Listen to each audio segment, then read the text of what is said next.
بسم الله الرحمن الرحيم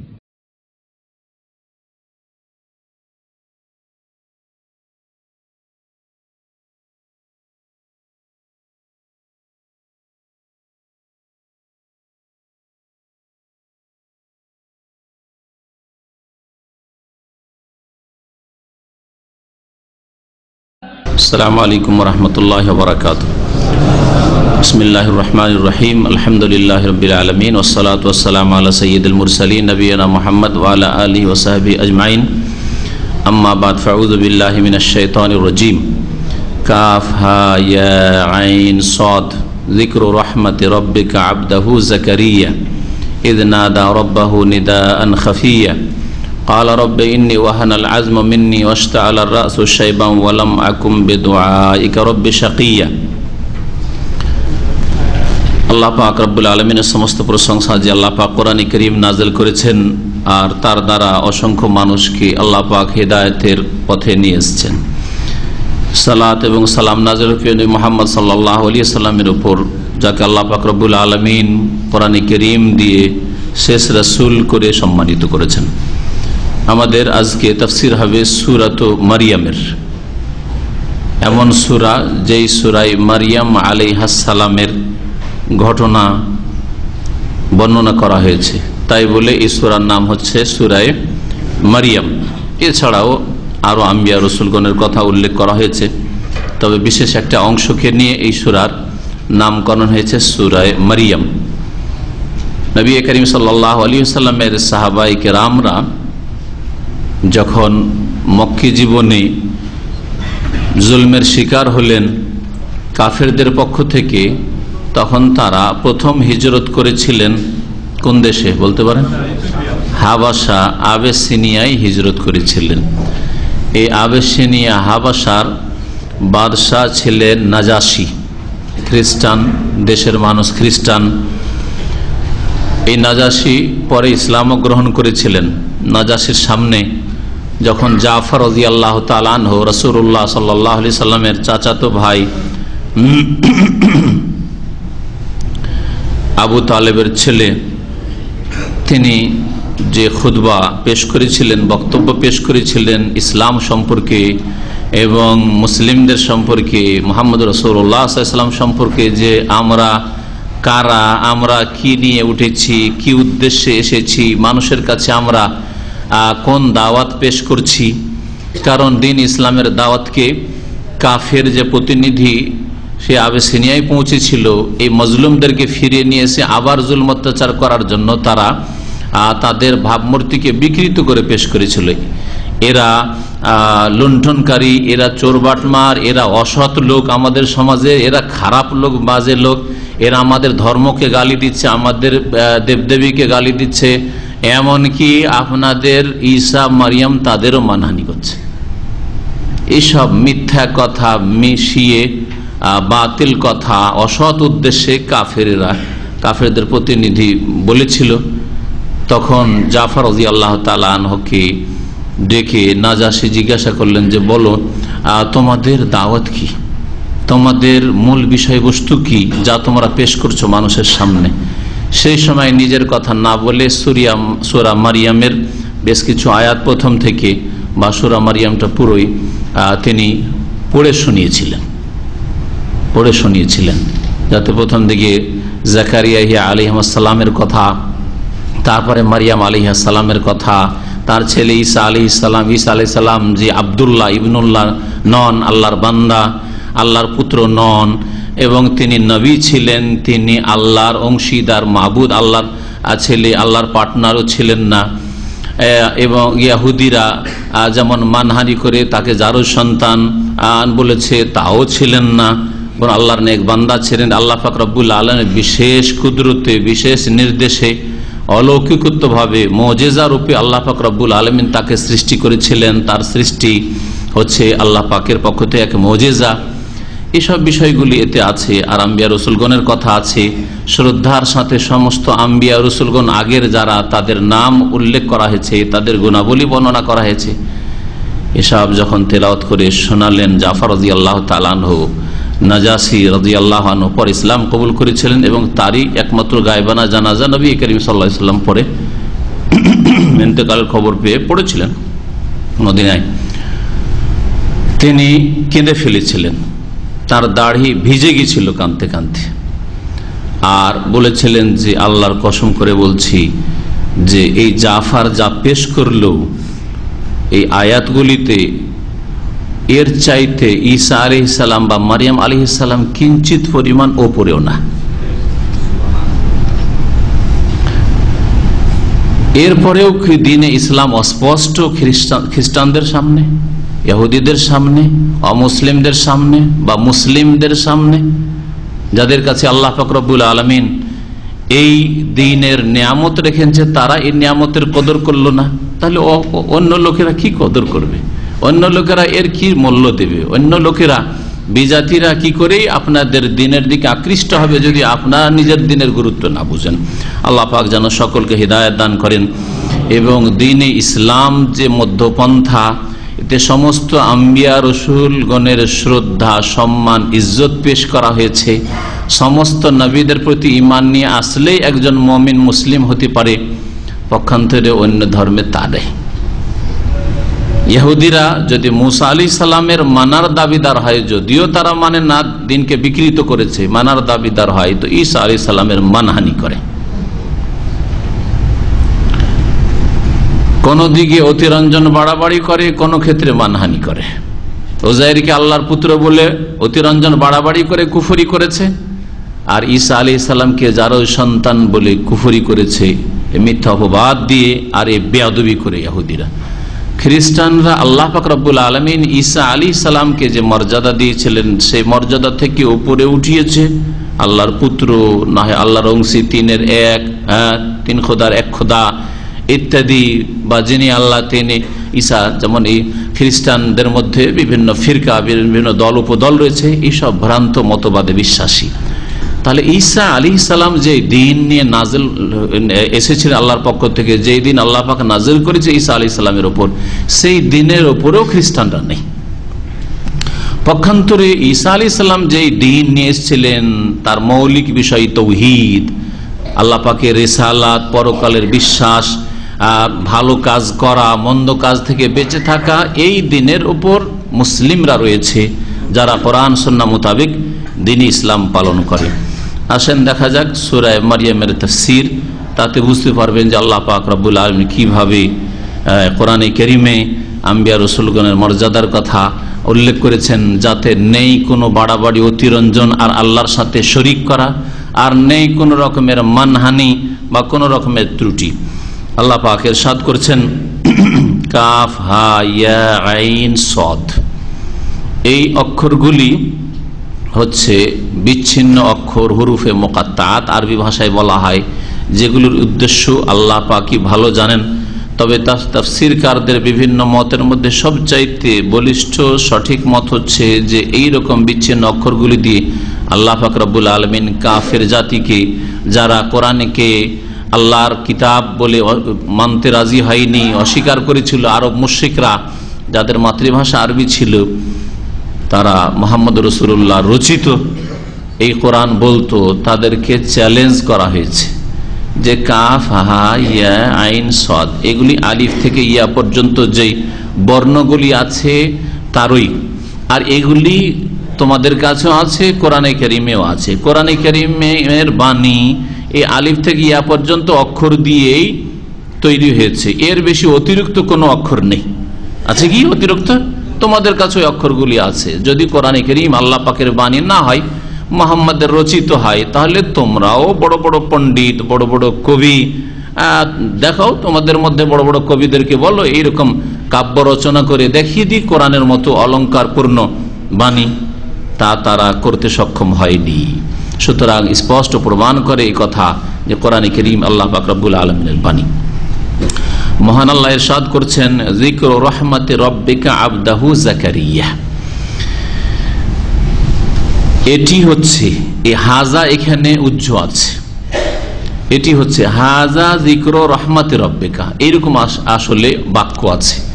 এই হচ্ছে বা এটা হচ্ছে হে নবী মুহাম্মদ সাল্লাল্লাহু আলাইহি ওয়াসাল্লাম, তোমার প্রতিপালকের রহমতের বিবরণ। জিকির মানে হচ্ছে বিবরণ, রহমত মানে দয়া, করুণা, রব প্রতিপালক কা তোমার। হে নবী, নবী করিম সাল্লাল্লাহু আলাইহি সাল্লামকে সম্বোধন করে আল্লাহ পাক রব্বুল বলছেন যে হে নবী মুহাম্মদ সাল্লাল্লাহু আলাইহি সাল্লাম, তোমার প্রতিপালকের রহমতের বিবরণ হচ্ছে এটা, যেই রহমত হয়েছিল আবদাহু তার বান্দার প্রতি, যার নাম হচ্ছে জাকারিয়া, আবদাহু জাকারিয়া। যিকরু রহমতে রব্বিকা আবদাহু জাকারিয়া।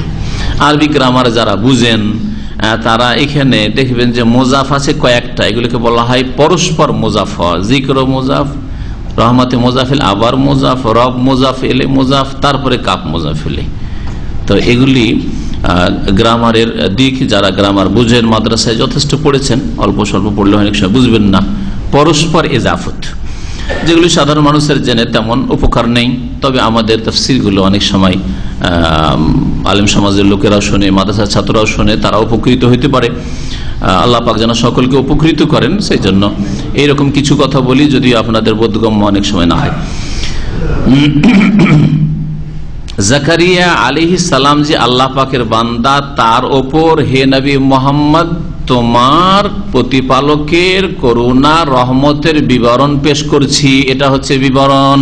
কি রহমত করলাম? যে বার্ধক্যে পৌঁছে গেছে, শরীর শুকিয়ে একেবারে গোস্ত হাড়ের সাথে লেগে গেছে, কোনো গোস্ত পাওয়া মুশকিল, এমন ব্যক্তিকেও আমি আমার রহমত থেকে বঞ্চিত করিনি, তাকেও আমার রহমত দিয়েছি, নেক সন্তান দিয়েছি। সুতরাং প্রত্যেক মুসলিম, প্রত্যেক মানুষ শুনে রাখো, আল্লাহ পাকের কাছে কোনো কিছু কঠিন নয়, মুশকিল নয়, অসম্ভব নয়। এ কথা এখানে ইঙ্গিত করা হয়েছে। তারপরে আল্লাহ পাক বর্ণনা করেছে এই বিবরণ, ইয নাদা রাব্বাহু নিদাআন খাফিয়া। স্মরণ করো যখন তিনি, অর্থাৎ কে? জাকারিয়া আলাইহিস সালাম তার প্রতিপালককে ডাকলেন, নিদাআন খাফিয়া, গোপন ডাকে। জোরে দোয়া করেননি, শুনিয়ে দোয়া করেননি, আশেপাশের লোককে লুকিয়ে লুকিয়ে গোপনে চুপিসারে ডাকছে। কেন তিনি গোপনে দোয়া করে? দোয়া দুই রকম। একরকম দোয়া যে রব্বানা আতিনা ফিদ দুনিয়া হাসানা ওয়া ফিল আখিরাতি হাসানা ওয়া কিনা আযাবান নার, আল্লাহ দুনিয়ার কল্যাণ দাও, আখিরাতের কল্যাণ দাও, রব্বি হাবলি মিনাস সালিহিন, আল্লাহ আমার গুনাহ খাতা মাফ করে দাও। একজন 80-90 বছরের মানুষ যদি দোয়া করে রব্বি হাবলি মিনাস সালিহিন, রব্বি হাবলি মিনাস সালিহিন, হ্যাঁ, তাহলে কি বলবেন? আরে এই বুড়ারে এখনো কি শখ মিটেনি, এখনো কি বাচ্চা চাই, আর এখন কি সম্ভব? ভাববে না লোকেরা ঠাট্টা করবে নিয়ে, হয়তো লোকেরা মনে করতে পারে যে অসম্ভব কিছু চাইছে হয়তো। হ্যাঁ, তো এই আশঙ্কায় যে লোকেরা কি বলবে আর কি ভাববে, যে আমি এত বৃদ্ধ মানুষ আর আল্লাহর কাছে চাইছি সন্তান, এটা সন্তান চাওয়ার বয়স তো নয়। সেই জন্য তিনি নিদান খাফিয়া, মনে মনে লুকিয়ে লুকিয়ে ডাকছেন, গোপন ডাকে ডাকছেন। নিদান ডাক আর খাফিয়া গোপন। গোপন ডাকে যখন তার রবকে তিনি ডেকেছিলেন, এই বলে তিনি ডেকেছে কালা, জাকারিয়া বলেছিলেন রব্বি, হি আমার প্রতিপালক। রব্বে আসল ছিল রব্বি, ইয়াকে হালকা করার জন্য, তাখফিফের জন্য হজফ উজ্জ করে দেওয়া হয়েছে, এই জন্য রবে জের রয়েছে। আর না হলে হয়তো রব্ব, ইয়া রব, ইয়া রব, তাহলে ইয়া রব্ব শুধু যদি, যেমন ইয়া রাজুল, কোন এক ব্যক্তিকে ডাকেন, ইয়া জাইদু, তাহলে জাইদু হবে। আজ মুজাফ করে ডাকেন তাহলে ইয়া রাসূল আল্লাহ, ইয়া আব্দাল্লাহ। এইভাবে গ্রামারে ইয়ার পরে যদি একটা মুফরাদ থাকে, একটাই শব্দ থাকে, তাহলে ওকে পেশ হবে। আর যদি এজাফত থাকে, যেমন আব্দুল্লাহ, রাসূলুল্লাহ, হাবিবুল্লাহ, তাহলে তখন রাসূল আল্লাহ হবে, হাবিব আল্লাহ হবে, আব্দুল্লাহ হবে, এইভাবে। তো এখানে রব্বে কেন জের হইলো? এই জন্য যে রব্বে আসলে ছিল রব্বি। তুই বলে রব্বি মানে ইয়া রব্বি, হে আমার রব। ইন্নি ওয়াহানাল আজম মিন্নি, নিঃসন্দেহে আমার হাড়গুলি দুর্বল হয়ে গেছে। ওয়াহান মানে দুর্বল হয়ে যাওয়া, হাড় বৃদ্ধ হয়ে এই বার্ধক্যে পৌঁছে একবার কমজোর হয়ে গেছে, হাড়েও শক্তি নেই আমার। আজ মানে হাড্ডি। ওয়াস্তাআল রাসু শাইবান, রাস মানে মাথা, ইস্তাল মানে চমকে উঠা, শাব্দিক অর্থ জ্বলে উঠা। আগুন যে জ্বলে উঠে ইস্তিআল বলা আরবি ভাষায়। একটু আগুন ধরে দাও দাও করে আগুন জ্বলে উঠেছে, ইশতিয়াল বলে। এটা হচ্ছে শাব্দিক অর্থ। শাইব মানে হচ্ছে সাদা হয়ে যাওয়া, বার্ধক্যে চুল সাদা হয়ে যায়, এটা শাইব বলে। আরবরা এখনো বলে হাজার সাহেব, সাহেব বলে, কেউ বিকৃত করে মাতৃভাষা সাইয়ুব বলে, বিভিন্ন ভাষায় বলে। মানে শাবাফিল ইসলামে শাইবাতান, যে মুসলিম হয়ে, জন্মসূত্রে মুসলিম হয়ে এর ওপরই যার চুল দাড়ি সাদা হয়ে যাবে, ফজিলত রয়েছে। জন্ম থেকেই মুসলিম, আর 14-15 বছর থেকে আপনি মাশাআল্লাহ 5 ওয়াক্ত নামাজের হেফাজত করেছেন, আর সারা জীবনটা 5 ওয়াক্ত নামাজ আর হারাম থেকে বেঁচে থাকা আর ফরজ ওয়াজিব আদায় করে আলহামদুলিল্লাহ জীবনটা কেটে গেল। এটা একটা বড় ফজিলত রয়েছে নবী সাল্লাল্লাহু আলাইহি ওয়াসাল্লাম হাদিসে। হাদিসটা শুরুতে মানে শাবাফিল ইসলামে শাইবাতান, শাইবা মানে বার্ধক্য। ওয়াস্তা আলা রাসু শাইবান, তাহলে মাথা কি হয়েছে, শাব্দিক অর্থ হচ্ছে জ্বলে উঠেছে বা চমকে উঠেছে। তো এইভাবে তো আর বাংলায় হয় না, তাহলে কি বলবেন, মাথার চুল একেবারে সাদা হয়ে গেছে, মাথার চুল মাথা সাদা হয়ে গেছে। তার চুল আসলে সাদা হয়েছে, কিন্তু আল্লাহ পাক এখানে চুল সার না বলে রাস বলেছেন। তাহলে এইরকম ভাবে ব্যক্ত করে, যেটাও ভাষার অলংকার, আমার মাথা সাদা হয়ে গেছে। আপনি কেউ বলতে পারে যে তোমার মাথা কোথায় সাদা, তোমার চুল সাদা হয়েছে, এটা ভাষার অলংকার, এটা যে ভাষার অলংকার। ওয়ালাম আকুম বেদুআইকা রব্বে শাকিয়া, হে আল্লাহ, যদিও আমি বুড়ো হয়ে গেছি, চুলদাড়ি সাদা হয়ে গেছে আর হাড় হাড্ডি কমজোর হয়ে গেছে, তারপরেও হে আল্লাহ তোমাকে ডেকে কখনো আমি বিফল হইনি। ওয়ালাম আকুম বেদুআইকা, আমি হইনি বেদুআইকা তোমার কাছে দোয়া করে বা তোমাকে ডেকে, ইয়া রব্বে, হে আমার প্রতিপালক, শাকিয়া হতভাগা হইনি। শাকি মানে হচ্ছে হতভাগা, বদনসিব, হ্যাঁ, বিফল। আল্লাহ তোমাকে ডেকে কখনো বিফল হয়নি, তোমাকে ডাকবো আর বিফল কেন হব? তাহলে বোঝা যায় আল্লাহকে ডাকলে কখনো লস হয় না, মানুষ ব্যর্থ হয় না, লাভ আছে। নবী করিম সাল্লাল্লাহু আলাইহি ওয়াসাল্লাম দোয়া সম্পর্কে এই কথা বলেছেন, যে কোনো মুসলিম যখন দোয়া করে, মা মিন মুসলিমিন ইয়াদউ বিদাওয়াতি, যে কোনো মুসলিম দোয়া করে, দোয়া কবুল হয় যদি বাধা না থাকে, ইল্লা আতাহুল্লাহ ইহদা সালাসি খিসালিন, আল্লাহ পাক 3-এর 1 অবশ্যই দিবেন, অবশ্যই। যেটা চেয়েছিলেন সেটাই পেলেন, আর না হইলে আল্লাহ পাক রব্বুল আলামিন আপনার অনিষ্ট ভাগ্যে ছিল, খারাপ ছিল, সেটা দূর করেছেন। হ্যাঁ, অনিষ্ট মুক্ত হয়েছেন, বিপদ মুক্ত হয়েছেন, দোয়াটা কবুল হয়ে অন্য জায়গায় সেটা সেট হয়েছে। আর না হইলে আল্লাহ পাক সেটা ইয়াদখিরুহু ফিল আখিরাহ, সেটাকে সঞ্চিত করে আপনার জন্য ব্যালেন্স বানিয়ে আল্লাহ পাক রব্বুল আলামিন রেখেছেন আখিরাতের জন্য, আল্লাহ দেবেন। মুমিন ব্যক্তি কখন নিরাশ হয় না। আল্লাহ, আমি এটা চেয়েছিলাম, ছেলে মেয়ে চেয়েছিলাম, পেলাম না, ছেলে চেয়েছিলাম, মেয়ে হয়েছে, ছেলে পেলাম না। আল্লাহ, সৌদি আরবে কিছুদিন থাকা চেয়েছিলাম, চাকরি চেয়েছিলাম, পেলাম না, পেরেশান হওয়ার কিছু নেই, আল্লাহ অন্য আরেকটা দেবেন। এইখানকার চাকরি চেয়েছিলেন, দিলেন না, আল্লাহ সুস্থ রেখেছেন, দেশে গিয়ে আল্লাহ রিজিকের রাস্তা খুলেছেন। সেখানে গিয়েও যদি আর্থিক সংকট হয়, তা তো নিরাশ হওয়ার, আল্লাহ পাক আমার জন্য কিছু ব্যালেন্স রাখতে চান, আল্লাহ পাক আমার জন্য রাখতে চান, আখিরাতে পাবই। মুমিন কখনো ক্ষতিগ্রস্ত নয়, সুখের অবস্থায় ক্ষতিগ্রস্ত নাই, শুকরিয়া আদায় আল্লাহ পাক রব্বুল আলামিন। দুঃখের অবস্থায় ক্ষতিগ্রস্ত নয়, ধৈর্য ধারণ করে, ফাকানা খায়রান লাহু ওয়া লাইসা যালিকা ইল্লা লিল মুমিনিন। নবী করিম সাল্লাল্লাহু আলাইহি ওয়াসাল্লাম বলেন, এটা একমাত্র মুমিন মুসলিম, যে ঈমানদার মানুষ, সেই হাসিল করে। আর যারা দুর্বল ঈমানের মানুষ, বিচলিত হয়, পেরেশান হয়, ক্ষতি ছাড়া কিছু পায় না, হাই হাই করতে থাকে, কিছুই পাই না। আল্লাহ তোমাকে ডেকে, হে আমার রব, তোমাকে ডেকে কখনো আমি হতভাগা হইনি, বিফল হইনি। ওয়াইন্নী খিফতুল মাওয়ালিয়া মিন ওয়ারাই, আর আমি আমার পরে আমার স্বগোত্রীয় লোকদেরকে আশঙ্কা করি। আমার যে গোত্রের লোকের আছে, ওরা যে আমার এই আদর্শের ওপর কায়েম থাকবে কি থাকবে না, আমার যে নবুয়তের পেগাম আছে সেটাকে মানুষ পর্যন্ত পৌঁছাবে কি পৌঁছাবে না, দিনটাকে ঠিকভাবে পালন করবে কি করবে না, কি তাওহীদের জায়গায় শিরিক করা শুরু করবে, নবীর আদর্শের জায়গায় বিদআত করা শুরু করবে, দিনদারি তাকওয়া নামাজের জায়গায় বেদিনী শুরু করে দিবে, ভয় লাগছে আমাকে। সুতরাং আমার নিজের ঘরে একটা নেক সন্তান দাও, যে আমার কাজটা আমার খলিফা হিসাবে, আমার স্থলাভিষিক্ত হিসাবে চালিয়ে যাবে। এই হচ্ছে আয়াতের অর্থ, ওয়াইন্নী খিফতুল মাওয়ালিয়া মিন ওয়ারা, আমার পরে আমার গোত্রের লোকদেরকে আমি আশঙ্কা করছি। মাওলার বহু বচন হচ্ছে মাওয়ালি। তো মাওলা মানে সবসময় তাহলে মুনিব নয়, মালিক নয়, মাওলার অনেকগুলি অর্থ আছে, তার মধ্যে যেটা প্রসিদ্ধ অর্থ সেটা হচ্ছে মনিব বা মালিক, আর সবচাইতে বড় মালিক রব্বুল আলামিন। সেই জন্য আল্লাহ পাক রব্বুল আলামিন সবচেয়ে বড় মাওলা। আনতা মাওলানা ফানসুরনা আলাল কওমিল কাফিরিন। এমনি গোলামির যুগে, কৃতদাসের যুগে যে মালিক হইতো মনিব, ওকে মাওলা বলা হইতো। আবার কৃতদাসটাকে স্বাধীন করে দিলে, স্বাধীন যেহেতু হয়ে গেল সেজন্য ওকেও মাওলা বলা হইতো, কিন্তু ওকে বলা হতো মাওলা আসফাল, নিচের মাওলা। মানে ও যেহেতু দাস মুক্ত হয়েছে সেজন্য নিচের মাওলা, আর যে মনিব সে ওপরের মাওলা। তো মানুষের জন্য মাওলা শব্দটি ব্যবহার হয়েছে, তবে সত্যিকার অর্থে, ব্যাপক অর্থে রব্বুল আলামিনের জন্য মাওলা, সেই জন্য মাওলা অন্যদের জন্য না বলা তাই ভালো, আল্লাহর জন্য বলাটাই ভালো। আমরা যেখানে নবী করিম সাল্লাল্লাহু আলাইহি ওয়াসাল্লাম এইভাবে বলা, হ্যাঁ নবী সাল্লাল্লাহু আলাইহি ওয়াসাল্লাম আরবি ভাষায় ক্ষেত্রে, দাসের ক্ষেত্রে যদি আজাদ হয়ে যায় এসব ক্ষেত্রে দিয়েছেন। গোত্রের লোকদেরকে মাওয়ালি বলা হয়, কারণ ওলির অর্থে, ওলি হচ্ছে উত্তরাধিকারী, অভিভাবক। তো মাওয়ালি আমার যারা উত্তরাধিকারী হবে, বংশের লোক, তাদেরকে আমি আশঙ্কা করছি যে বংশের লোক যারা আত্মীয় স্বজন, তাদের অর্থেও মাওয়ালি বা মাওলা শব্দটি ব্যবহৃত হয়েছে আরবি ভাষায়। কিন্তু আলেমকে, হুজুরকে মৌলানা, মৌলভী সাহেব এসব বলতে হবে। এগুলি আমাদের দেশীয় ভাষা, যেগুলি পারস্য দেশ থেকে গেছে। ইরানের বা ফার্সির খুব বড় প্রভাব ভারত উপমহাদেশে ছিল দীর্ঘদিন ধরে।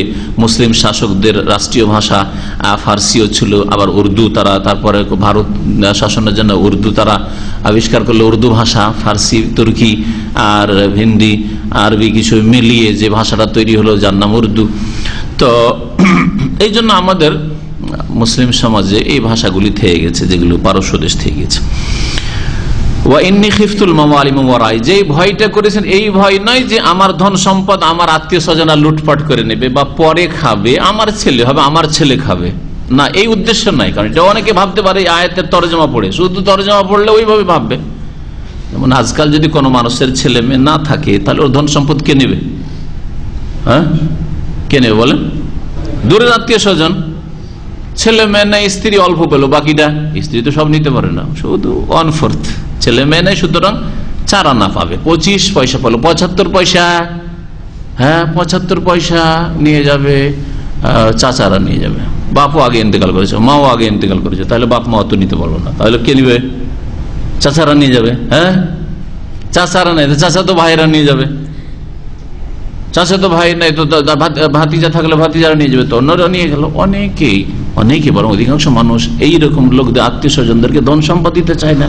কত কষ্ট করে রুজি রোজগার করলাম, আরে অন্য লোকেরা আমার নিয়ে যাবে রে, দিয়ে উঠিয়ে জামাইকে সব দিয়ে দে। এটা জায়েজ নয়, জামাইকে দিয়ে দে। একটা মেয়ে আসাতে যাও, জামাই, একটা মেয়েকে অর্ধেক দিতে পারেন, একটা মেয়ে আপনার ধন সম্পদের অর্ধেক দিতে পারেন।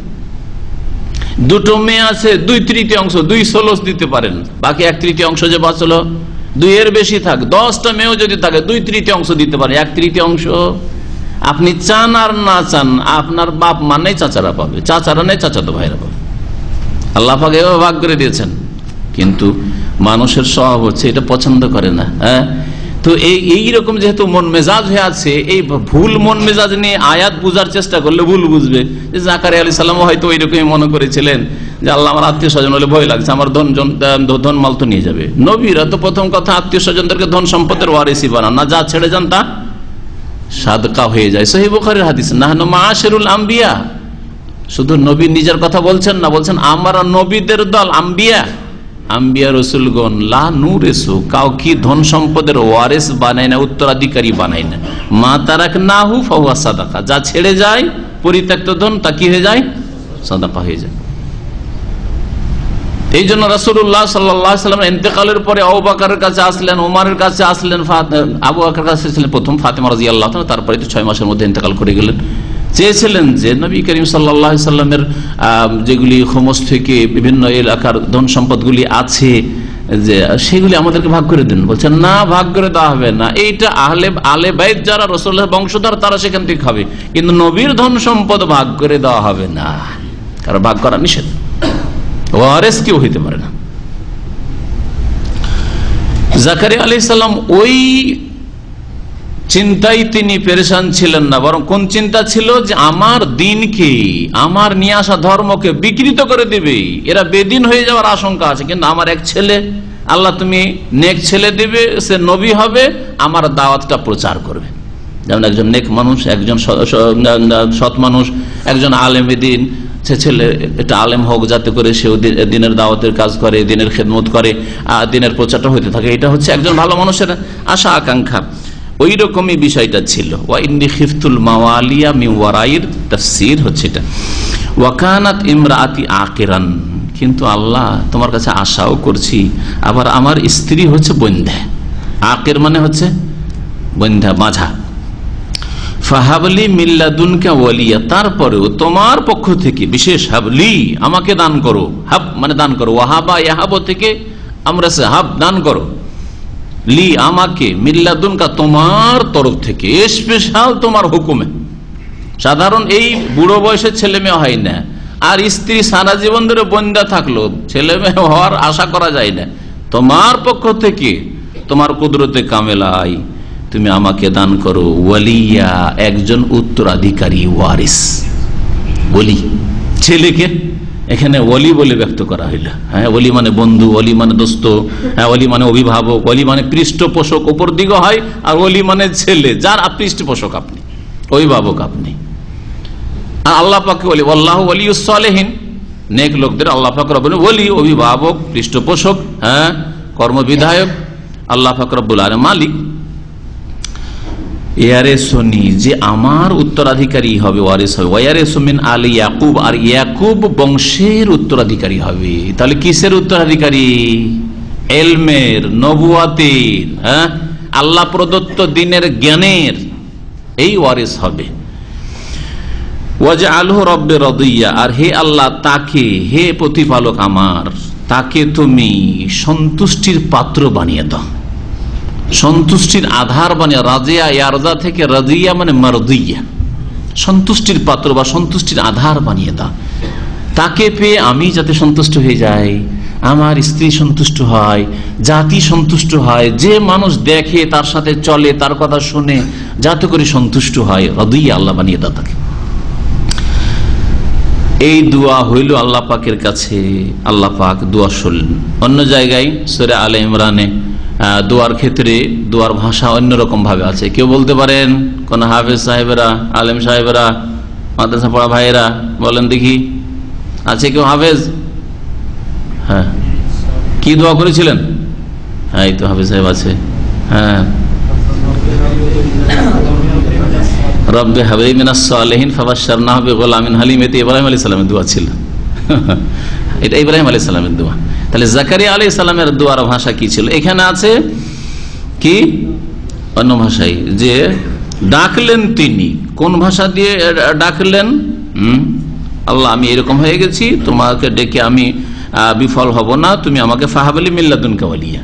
কিন্তু সূরা আলে ইমরানে অন্য ভাষা দিয়ে দোয়ার বাক্যটা আছে। জি, রব্বানা হাব লানা মিন আজওয়াজিনা, এটা ইবাদুর রহমান, রহমানের বান্দাদের দোয়া সূরা ফুরকানে।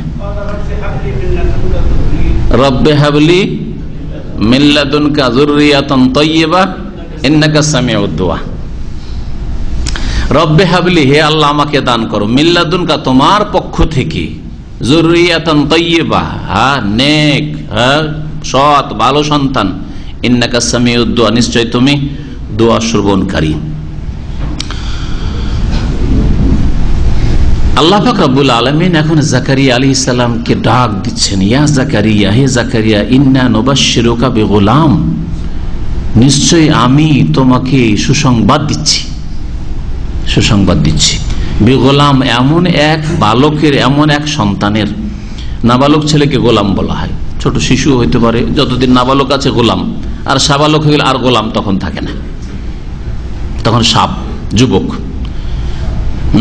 তখন ফাতা, যুবক। বিভিন্ন বিভিন্ন বয়সের আরবি শব্দ রয়েছে। আল্লাহ পাক বলছেন যে আমি ডাকলাম, হে জাকারিয়া। ওহির মাধ্যমে আল্লাহ পাক রব্বুল আলামিন ডাকলেন, বা সরাসরি ডাক দিলেন, ওহির মাধ্যমে জানিয়ে দিলেন জিবরাইল আলাইহিস সালামের মাধ্যমে, যেহেতু নবী। হে জাকারিয়া ইন্না নুবাশশিরুক, নিশ্চয় আমি তোমাকে সুসংবাদ দিচ্ছি, বিগোলাম এমন এক বালকের, ইসমহু ইয়াহিয়া, যার নাম হবে ইয়াহিয়া। নামটাও আল্লাহ রেখে দিলেন, ইয়াহিয়া তার নাম হবে। আল্লাহ পাক আরো বলছেন লাম নাজআল লাহু মিন ক্বাবলু সামিয়া, এই নামে এর পূর্বে কারো নামকরণ করিনি। এমন কোন মানুষ আদম সন্তানে এর পূর্বে ছিল না যার নাম ইয়াহিয়া ছিল। তাহলে মানব জগতের ইতিহাসে বা মানব জাতির ইতিহাসে প্রথম ইয়াহিয়া নামক ব্যক্তি হচ্ছেন ইয়াহিয়া নবী আলাইহিস সালাতু সালাম, জাকারিয়া আলাইহিস সালামের ছেলে। আর এই নাম আল্লাহর পক্ষ থেকে নির্বাচিত, মনোনীত। সামিয়া, সামিয়া বলা হয় মিতাকে। মিতা বুঝেন আমাদের দেশের ভাষা? আরে মিতালি বুঝেন না, আত্মীয়। আবার মিতার আত্মীয় আমরা ছোটকালে দেখেছি, এমন আত্মীয় নিজের ভাই ফেল, নিজের ভাই ফেল, অনেকের কাছে নিজের মা বাপ ফেল, হ্যাঁ, শ্বশুর শাশুড়ি ফেল, হ্যাঁ, মিতালি সম্পর্ক বুঝেন না? বুঝেন না? বাংলাদেশে নাই নাকি? তাহলে কি বলেন, মিতা বলেন না মিতালি বলেন? মিতা। জাকারিয়া, এটা হলো জাকারিয়া। হ্যাঁ, মিতা কেমন আছেন? ও দোস্তের চাইতে, তারপর কাপড় দেওয়া নেওয়া, বিবাহ শাদী হায়াত মত একেবারে পরামর্শ না নিলে না মেয়ের বিয়ে দিবে না ছেলের বিয়ে দিয়ে, দুঃখ সুখ সবকিছুতে হাজির। হয়তো নিজের মায়ের পেটের ভাইকে ডাকে না, খবর নেই না, হয়তো মায়ের পেটের ভাই খেতে পায় না, খোঁজ খবর নেয় না। ওর মূর্খ ওই মিতা আর দোস্তের সবসময় খোঁজ খবর নেই দুঃখ সুখে। এগুলি হচ্ছে জাহিলিয়াত। ঠিক আছে, মুসলিম ভাইদের সাথে সুসম্পর্ক অবশ্যই বাঞ্ছনীয় রাখেন, কিন্তু নিকটবর্তী থেকে শুরু করতে হবে, নেক লোক থেকে শুরু করতে হবে। মিতা শুধু হয়ে গেছে বেনামাজি, মিতা নয়। আপনি নামাজি ও বেনামাজি, হ্যাঁ, আপনি মুয়াহিদ সে শিরকি আকীদা রাখে, আপনি সুন্নতের অনুসারী সে বিদাতি। মিতা কোথায়? হ্যাঁ, শুধু নামে মিতা হয়ে গেল, নামে মিতা হয়ে গেল। আমার দেশে মানুষের অনেকের, মুসলিমের নাম মতিউর রহমান, কিন্তু নামটাকে মতি। হ্যাঁ, তো আপনার নাম মতি, আর হিন্দুদের মতিলাল নেহরু, মিতা হয়ে গেল, তাহলে মিতা হয়ে গেল, তাই না? এই হচ্ছে মুসলিমদের দিন সম্পর্কে জ্ঞানের শোচনীয়তা। সুবহানাল্লাহিল আযীম। আল্লাহর সাথে সম্পর্ক সবচেয়ে মজবুত সম্পর্ক হইতে হবে, রাসূলের সাথে সম্পর্ক সবচেয়ে মজবুত সম্পর্ক হইতে হবে, আর এর ভিত্তিতে মানুষের সাথে সম্পর্ক হইতে হবে। এর ভিত্তিতে সম্পর্ক নেক লোকদের সাথে সম্পর্ক সবচেয়ে বেশি। তারপরে আল্লাহ পাকের যেহেতু নির্দেশ, রাসূলের নির্দেশ যে নিকট আত্মীয় থেকে শুরু করতে, তাদের সাথে সম্পর্ক বেশি। তারা যদি গুমরাহ থাকে তাদেরকে নিয়ে আসার জন্য, আকৃষ্ট করার জন্য হাদিয়া তোহফা এবং তাদের উপকার করা, এটা হচ্ছে শরীয়তের বিষয়। কিন্তু তাদের পাপের কাজে সাহায্য করা নাই, গুনার কাজে, অন্যায় কাজে সাহায্য করবেন, এটা নাই। আল্লাহ পাক রব্বুল আলামিন বলছেন যে এর পূর্বে এই নামে কারো নামকরণ করিনি। তাহলে মিতা শব্দের আরবি হচ্ছে সামিয়া। সামি মানে একই রকমের নাম, সেম নাম। সামিয়ান মানে একই রকমের নাম। আল্লাহ পাক রব্বুল আলামিন যখন সুসংবাদ দিলেন, এতক্ষণ দোয়া করছিলেন, আর যখন সুসংবাদ পেয়েছেন জাকারিয়া আলাইহিস সালাম, তখন আশ্চর্য হচ্ছেন। আশ্চর্য হয়ে আল্লাহকে বলছেন যে কালা রব্বি আন্না ইয়াকুনু লি গোলাম, হে আল্লাহ, হে আমার প্রতিপালক, আমার ছেলে কি করে হবে, আমার সন্তান কি করে জন্মাবে? ওয়াকানাত ইমরাতি আখিরান, অথচ আমার স্ত্রী হচ্ছে বন্ধ্যা। ওয়াকাদ বালাগতু মিনাল কিবারি ইতিয়া, আর বার্ধক্যের একেবারে শেষ সীমায় আমি পৌঁছে গেছি। বার্ধক্যের, কিবার মানে বার্ধক্য, আর ইতিয়া মানে বৃদ্ধ হয়ে শরীর শুকিয়ে যাওয়া, একবারে সীমা লঙ্ঘন করা, একে বলা হয় আতা ইয়াতু ওতুওয়ান ওয়া আতাউ ওতুওয়ান কবীরা। কাফিরদের সম্পর্কে, অবাধ্যদের সম্পর্কে আল্লাহ বলছেন তারা চরম সীমা লঙ্ঘন করেছে। সূরা ফুরকান আল্লাহ পাক বলছেন আতাউ ওতুওয়ান কবীরা। তো ইতিয়া মানে একবারে সীমাহীন বার্ধক্যে আমি পৌঁছে গেছি, আর আমার স্ত্রী হচ্ছে বন্ধ্যা, কোনদিন বাচ্চা হয়নি, সেও বুড়িয়ে গেছে, কি করে আমার ছেলে হবে? আল্লাহ পাক বলছেন কালা, আল্লাহ বললেন কাযালিকা, এইভাবেই হবে, এই অবস্থাই হবে। কালা রব্বুকা, তোমার প্রতিপালক বলছেন হুয়া আলাইয়া হাইয়্যিন, এটা করা আমার জন্য বড়ই সহজ। হাইয়্যিন মানে সহজ। ওয়াকাদ খালাকতুকা মিন ক্বাবলু, তুমি চিন্তা করো এর পূর্বে তোমাকে সৃষ্টি করেছি। ওয়ালাম তাকু শাইআ, তুমি তো কিছু ছিলে না, তুমি কি ছিলে? তুমি একটা শুক্রবিন্দু ছিলে, হ্যাঁ, তুমি একটা নুতফা বীর্য ছিলে, তোমার কি অস্তিত্ব? তার আগে কিছুই ছিলে না, তুমি একটা কোন জমির একটা দানা ছিলে, বীজ ছিলে, যেটা খেয়েছে, হ্যাঁ, যেই দানা খেয়েছে সেই রুটি খাক আর চাউল খাক আর অন্য কিছু খাক, হ্যাঁ, ওটা অথবা ঘাস ছাগলে খেয়েছে, গরুতে খেয়েছে, তারপর সে দুধ পান করেছে তোমার বাপ, সেখান থেকে না এই নুতফা বীর্য তৈরি, রক্ত তৈরি হয়েছে। সুবহানাল্লাহ, চিন্তা করুন তো। তার আগে সেটা মাটি ছিল, মাটি থেকে সবকিছু হয়েছে। এই জন্য প্রত্যেক মানুষকে আল্লাহ পাক মাটি থেকে সৃষ্টি করেছেন। এই অর্থে প্রত্যেক মানুষকে আল্লাহ পাক মাটি থেকে এবং পানি থেকে সৃষ্টি করেছেন। কারণ মাটি যদি শুধু শুকনো হইতো, পানি না থাকতো, তাহলে কোনো দানা জন্মাতো না, শস্য হইতো না। আল্লাহ পাক রব্বুল আলামিন তারপরে বলছেন যে তোমাকে এর পূর্বে সৃষ্টি করেছে, তুমি কিছুই ছিলে না। তখন জাকারিয়া আলাইহিস সালাম বিশ্বাস হলো যে আমার তাহলে বাচ্চা হবে, আল্লাহ আমাকে সন্তান দেবেন। তাহলে এর একটা লক্ষণ কেমন করে বুঝবো যে হ্যাঁ আমার স্ত্রী এখন পেটে গর্ভধারণ করেছে? আজকালকার যুগ, ইউরিন টেস্ট করলাম, হ্যাঁ, ব্লাড টেস্ট করলাম, হ্যাঁ, পজিটিভ না নেগেটিভ বুঝে নিলাম, করছে, হ্যাঁ, তাই না? সেটাও বেশ কিছুদিন পরে হবে। যেদিন মিলন হয়েছে সেই দিন হবে কি বলেন তো দেখে? 10 দিন পরে মিলনের 10 দিন পরে পজিটিভ আসবে। আসলে সেটা 40 দিন পরে। 1 মাস পার হয়েছে, মাসিক হলো না, আরে কি ব্যাপার, 1 মাস পার হয়ে যাচ্ছে, মাসিক হচ্ছে না, তারপরে যাচ্ছে 40 দিন পরে, মিনিমাম 40 দিন পরে পজিটিভ আসতে পারে হয়তো, ঠিক না? আল্লাহ পাক রব্বুল আলামিন যে ইয়ালামু মাহফিল আরহাম, নারীদের জরায়ুতে কি আছে, গর্ভে কি ধারণ করেছে আল্লাহ জানেন। আল্লাহ সব সময় জানেন।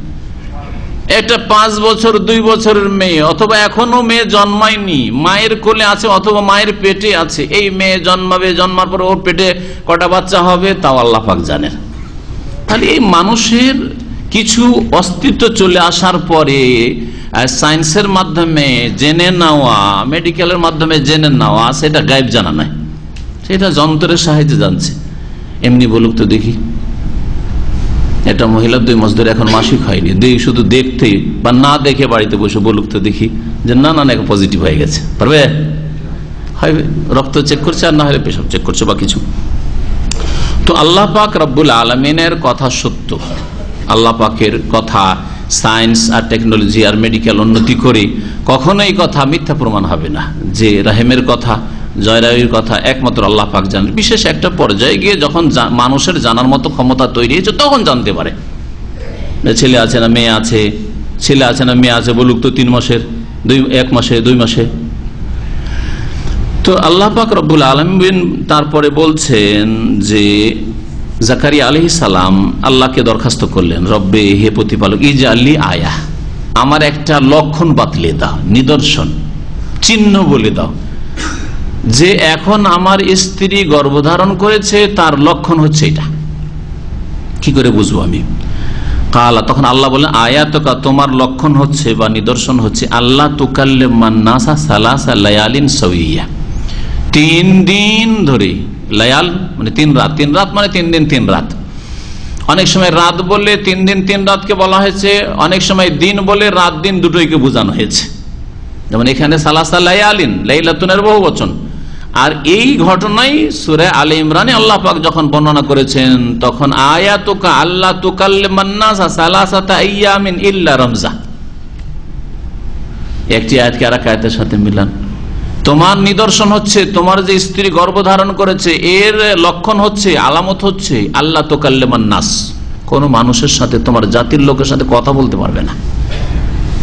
সালাসাতা আইয়ামিন, 3 দিন, ওখানে 3 দিন, এখানে সালাসা লায়ালিন, ইল্লা রমজা, ওখানে অতিরিক্ত ইল্লা রমজা, তবে ইশারা ইঙ্গিতে কথা বলবে, তাই না? চোখের ইশারা, হাতের ইশারা, এসব ইশারাতে কথা বলবে, মাথার ইশারা, খাবেন খাবেন, কথা বললাম না, হইল না, ইশারাতে 3 দিন ধরে জাকারিয়া তোমার বাক শক্তি সব ঠিক আছে, এমনকি তাফসীরকার বলছেন সুবহানাল্লাহ পড়ছেন, ঠিক আছে, আলহামদুলিল্লাহ, আল্লাহু আকবার, ইবাদতবন্দি করছেন, নামাজ পড়ছেন, জিকির আজকার সব ঠিক আছে, কিন্তু জাতির সাথে কথা বলতে গেলে কথা বেরোয় না, বোবা যেন হয়ে গেছেন 3 দিন ধরে। তখন ইশারা করতে হয়, কোনো কিছু করতে আসলে বোঝে দেখো তোমরা নিজ নিজ জায়গায় ইবাদত করো, আমাকে ডিস্টার্ব করবে না, আমি মেহরাবে আমার ইবাদত কক্ষে আমি ইবাদত করি, হাতের ইশারায় আমি এখানে বসলাম, তোমরা দূরে থাকো, হাতের ইশারায়।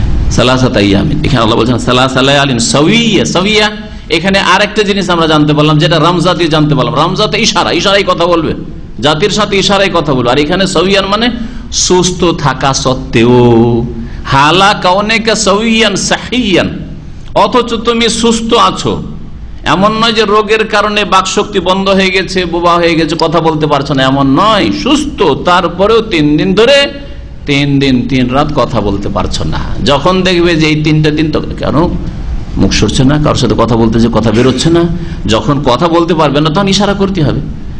আপনি যখন সিরিয়াস, আল্লাহ না করে কারো সিরিয়াস অসুস্থ হয়ে গেছেন, ইশারা করছেন। মস্তিষ্কে রক্তক্ষরণ হলে, একজন আলেম আমার সাথে শিক্ষকতা করেছেন এই দাম্মাম আসার আগে, ভালো একজন শিক্ষক ছিলেন, তো ওনার ইন্তেকালটা এইভাবে হয়েছে।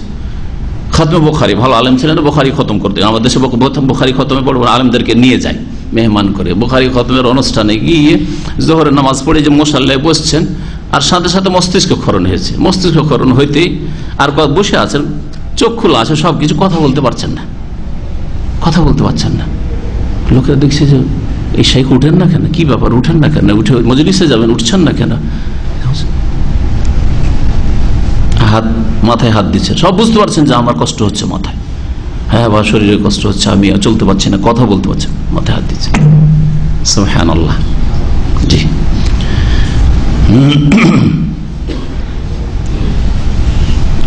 আল্লাহ পাক রব্বুল আলামিন বলছেন যে তোমার নিদর্শন হচ্ছে আল্লাহ তুকাল্লিমান নাস, মানুষের সাথে মানে তোমার জাতির লোকদের সাথে কথা বলতে পারবে না, সালাসা লায়ালিন 3 দিন 3 রাত, সাওয়িয়া সুস্থ থাকা সত্ত্বেও।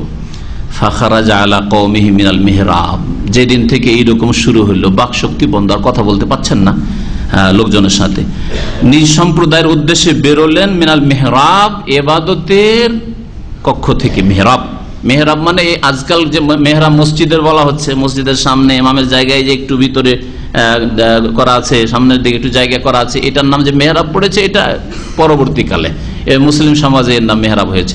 প্রাচীন যুগে আরবিতে মেহরাব বলা হয়তো ওই কক্ষকে, যেই কক্ষে, বিশেষ কক্ষে কেউ যদি নির্জনে ইবাদত বন্দি করে, ওর নাম হচ্ছে মেহরাব। মেহরাব শব্দটি হার্ব থেকে, হার্বের অর্থ কি কেউ বলতে পারেন? হার্ব মানে যুদ্ধ। মাশাআল্লাহ, তো দেখছেন তাফসীর শোনায় ফায়দা আছে, আরবি শিখায় ফায়দা। হার্ব মানে যুদ্ধ, তো হার্ব থেকে মেহরাব। তো মেহরাব কেন বলা হইল? যুদ্ধের অর্থে কি সম্পর্ক আছে? যেই ব্যক্তি নির্জনে দীর্ঘক্ষণ ধরে ইবাদতবন্দি করতে পারে, তাহাজ্জুদ পড়ছেন আপনি দীর্ঘক্ষণ, বিবিকে ছেড়ে দিয়ে, বাচ্চাদের ছেড়ে দিয়ে তাহাজ্জুদ পড়ছেন। ইশরাক সালাতুদ দুহা, সবাই আরাম করছে, আপনি ইশরাক বা অফিস করছে, আপনি কিছুক্ষণ আপনি নির্জনে ইবাদতবন্দি করছেন। যেই ব্যক্তি ইবাদতবন্দি করে, সে নাফসের সাথে জিহাদ করে, শয়তানের বিরুদ্ধে জিহাদ করে। শয়তান বলে একটু গল্প কর, হ্যাঁ, লম্বা টাইম ধরে নাস্তা কর, হ্যাঁ, এই কাজ কর, ওই কাজ কর, এই কাজ সার, ওই কাজ সার, এই করতে করতে গিয়ে সালাতুদ দুহাও পারলেন না, আর আপনি তাহাজ্জুদও পড়তে পারেন না, ঘুমটা পুরা করে নে, শয়তানের সাথে জিহাদ করলেন আপনি। জাকারিয়া আলাইহিস সালামকে ইয়াহিয়া ধীরে ধীরে বড় হলেন। আল্লাহ পাক রব্বুল আলামিন ইয়াহিয়ার বাল্য জীবনেই তাকে সম্মানিত করেছিলেন। আল্লাহ পাক ইয়াহিয়াকে এখন সম্বোধন করে বলছেন, জাকারিয়া আলাইহিস সালামের কথা শেষ, তার ছেলে এখন ইয়াহিয়া। আল্লাহ পাক বলছেন, ইয়া ইয়াহিয়া, হে ইয়াহিয়া, খুযিল কিতাবা বিকুওয়া, হে ইয়াহিয়া, এই কিতাব ধারণ করো, বিকুওয়া, মজবুত করে, দৃঢ় প্রতিজ্ঞ হয়ে কিতাব ধারণ করো। কিতাব ধারণ করা মজবুত করে, কেমন করে? যেমন কোরআনটা আমি আপনাকে ধরাচ্ছি আর বলছি যে এটা মজবুত করে ধরেন, মানে শুধু হাতে ধরা না অন্তর থেকে ধরা, আমলে ধরা, দুটোকে বুঝাইতে পারে। দেখেন ভালো করে ধরেন, মানে ফেলিয়েন না, পড়ে না যায় আপনার হাত থেকে, এটাও অর্থ বুঝাইতে পারে, কিন্তু এটা উদ্দেশ্য নয় আল্লাহ পাক রব্বুল আলামিনের এখানে। এই কিতাব, যেই কিতাব, হয়তো কোন কিতাব ছিল, এটা হচ্ছে প্রশ্ন। তাফসীরকারগণ লিখছেন যে হয়তো ইয়াহিয়া আলাইহিস সালামকে কোনো সহিফা, আল্লাহ পুস্তক দিয়েছিলেন, যেমন বিভিন্ন নবীকে আল্লাহ সহিফা দিয়েছেন যেগুলির নাম আল্লাহ উল্লেখ করেননি, তাওরাত, ইনজিল, জাবুর আর কোরআনের কথা আল্লাহ পাক শুধু উল্লেখ করেছেন। আর না হলে তার পূর্বে যে আল্লাহ পাক আল কিতাব দিয়েছিলেন, তার পূর্বে নবী ছিলেন, মুসা আলাইহিস সালাম তো আল্লাহ পাক তাওরাত দিয়েছিলেন, এই তাওরাতকে তুমি দৃঢ়ভাবে ধরো। তার মানে আকীদার দিক থেকে, আমলের দিক থেকে, দাওয়াতের দিক থেকে এর দাওয়াত দাও মানুষকে। হে ইয়াহিয়া খুযিল কিতাবা বিকুওয়াহ, এই কিতাবকে ধারণ করো, হ্যাঁ, বড় মজবুত করে, দৃঢ় প্রতিজ্ঞ হয়ে। ও আতাইনাহুল হুকমা সাবিয়্যা, আর তাকে জ্ঞান সম্পন্ন করেছিলাম বা বিচার শক্তি দিয়েছিলাম সাবিয়া, শৈশবেই, বাল্য জীবনেই তাকে আমি আল হুকুম দান করেছিলাম। এই হুকুমের তাফসীর কি? একদল তাফসীরকার বলছেন যে তাকে বাল্য জীবনে নবী করে দিয়েছিলেন। যেমন অধিকাংশ নবী বা প্রায় সব নবী সম্পর্কে জানা যায় 40 বছর বয়সে নবী হয়েছেন সবাই, যখন জ্ঞানের পরিপক্কতা এসছে। কিন্তু ইয়াহিয়া আলাইহিস সালাম ব্যতিক্রম, ছোটকালে নাবালক অবস্থায় আল্লাহ নবী ঘোষণা করে দিয়েছেন, তুমি নবী সাবিয়া, যেটা বাহ্যিক অর্থ আয়াতের। হুকুম মানে নবুয়ত, আর নবুয়ত দেওয়া হয়েছে সাবিয়া, বাল্য জীবনে, শৈশবে। এটা তাফসীর একদল করেছেন। আর একদল বলছেন না, হুকুম বলেছেন, আল্লাহ নবুয়ত তো বলেননি। আল্লাহ যদি বলতেন ওয়া আতাইনাহুন নবুওয়াতা সাবিয়া, তাহলে বলতে পারতেন যে শৈশবে নবী করে দেওয়া হয়েছে তাকে। তাহলে এখানে হুকুম মানে ছোটকাল থেকেই জ্ঞান বুদ্ধি বেশ সুন্দর, হ্যাঁ, বিবেক বুদ্ধি ভালো, বিচার ক্ষমতা ভালো, হ্যাঁ, হিতাহিতি জ্ঞান, হ্যাঁ, নাই পরায়ণতা, এগুলি আল্লাহ পাক রব্বুল আলামিন ভালো গুণ দিয়েছিলেন, যাকে আল হুকুম এখানে বলেছেন। ওয়া হানানা মিন লাদুন্না, আর আমি তাকে দান করেছি আমার পক্ষ থেকে বড় দয়া, করুণা, অত্যন্ত দয়াশীল মানুষ ছিলেন ইয়াহিয়া আলাইহিস সালাম। ওয়া যাকাতান, আর বড় পবিত্রতা দান করেছি, বড় পবিত্র চরিত্রের মানুষ। ওয়া কানা তাকিয়া, আর উপরন্তু তিনি আল্লাহ ভীরুও ছিলেন, সংযত ছিলেন। তাকিয়া মানে মুত্তাকি, পরহেজগার তিনি ছিলেন, সংযত ছিলেন, আল্লাহ ভীরু ছিলেন তিনি। ওয়া বাররাম বিওয়ালিদাইহি, এবং এই ইয়াহিয়া তার মাতা পিতার সাথে সদয় ছিল। আল্লাহ পাকের ঘোষণা, ইয়াহিয়া আলাইহিস সালাম কি ছিলেন? ওয়ালিদাই, ওয়ালিদাই মানে দুই, কি প্যারেন্টস, মাতা পিতা, মাতা পিতার সাথে তিনি সদয় ছিলেন। ওয়ালাম ইয়াকুন জাব্বারান আসিয়া, পজিটিভ এগুলি বলার পর, ইতিবাচক বলার পর, যেগুলো ভালো গুণ ওগুলো বলার পরে খারাপ গুণ তার মধ্যে ছিল না। ওয়ালাম ইয়াকুন জাব্বারান, আর তিনি উদ্ধত ছিলেন না, অহংকারীও ছিলেন না, দাম্ভিক ছিলেন না। জব্বার দাম্ভিক, উদ্ধত। আসিয়া, আর নাফরমানও ছিলেন না, যে আল্লাহর নাফরমানি করবেন, বাপমার নাফরমানি করবেন, এইরকমও ছিলেন না, তিনি অহংকারী ছিলেন না।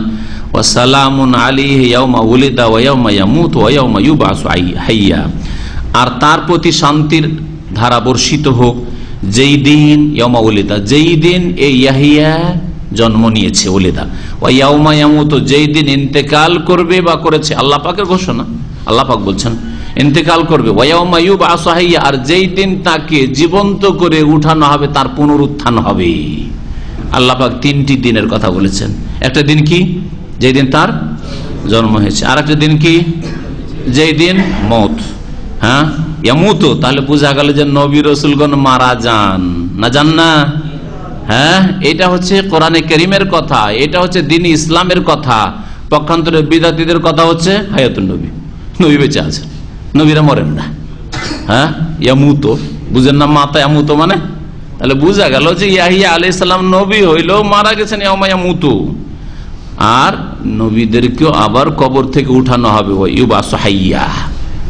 হ্যাঁ, আল্লাহ পাক রব্বুল আবার জীবন দান করবেন আর তাদেরকে উঠানো হবে, হাসরের মাঠে তারা উঠে আসবেন।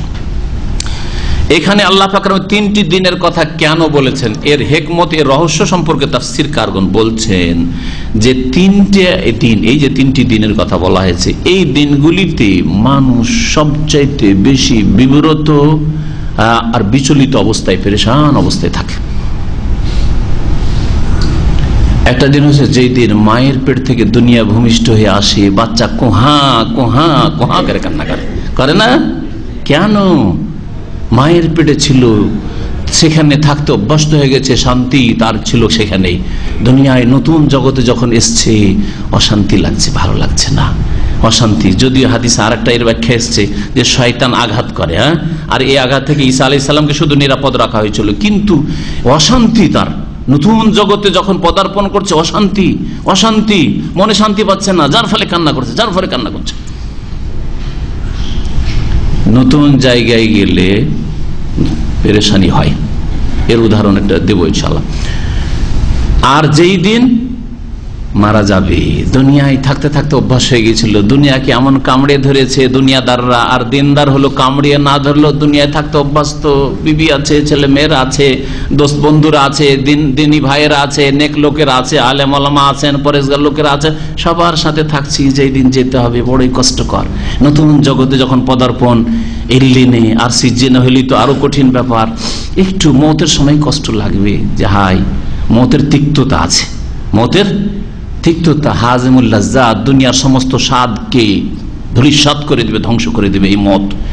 আকসিরু যিকরা হাজিমুল লাজ্জাত, নবী করিম সাল্লাল্লাহু আলাইহি ওয়াসাল্লাম বলেছেন যে দুনিয়ার সমস্ত স্বাদকে ধ্বংসকারীকে বেশি বেশি স্মরণ করবে আল মত, অর্থাৎ মতকে স্মরণ করবে, যে মরতে হবে, হঠাৎ এক্ষুনি মত আসতে পারে, হঠাৎ আজকে আমার শেষ হইতে পারে। তো এই মত যেই দিন হয়, সেই দিনটা নতুন জগতে যখন যাচ্ছে, মতের পরে আখিরাতে যাচ্ছে, হ্যাঁ, বরজাখী জীবনে চলে যাচ্ছে, একটা অশান্তির সময়, হাই কি হবে, হাই কি হবে, একটা অশান্তির সময়। আবার তৃতীয় দিন কি বলা হয়েছে, ইয়াউমা ইউবাসু হাইয়া, যেদিন কবর থেকে ছিল, কবরে ছিল, ইল্লিনে ছিল, সিজিনে ছিল, আবার যখন হাসর করা হচ্ছে, বিচার দিবসে উঠানো হচ্ছে, নতুন জগতে আবার উঠানো হচ্ছে, হাই কি হবে, আল্লাহ কি হবে, নফসি নফসি নফসি, আম্বিয়া রসুলগণ পর্যন্ত নফসি নফসি বলে, রব্বি সাল্লিম সাল্লিম, আল্লাহ সহি সালামতে রাখো, আল্লাহ সহি সালামতে রাখো। নতুন জগতে আসলে কষ্ট হয়, এটা আপনি নিজেও বুঝতে পারছেন। আপনি যখন বিদেশে এসেছিলেন, বড় আশা নিয়ে তো এসেছিলেন, যে আলহামদুলিল্লাহ 2000 স্যালারি, রিয়ালের স্যালারিতে যাচ্ছি, ভালো একটা চাকরিতে যাচ্ছি, বেকার সমস্যায় ছিলাম, পারিবারিক দিক থেকে আর্থিক দিক থেকে পেরেশানিতে ছিলাম, যাচ্ছি বিদেশে, তারপরে এসে কষ্ট লাগেনি? লেগেছে না লাগেনি? কে আছে বলবে যে না, আমি বিদেশে এসে প্রথম দিন আমাকে কষ্ট লাগেনি।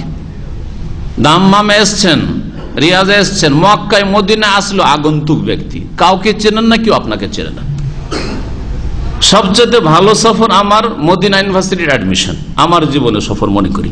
তারপরে এলিমের সফর, যেগুলো মাদ্রাসা পড়ার জন্য বিভিন্ন জায়গায় সফর করেছে, সেগুলো নেকির সফর এবং ভালো সফর, আর হজ উমরা সফর।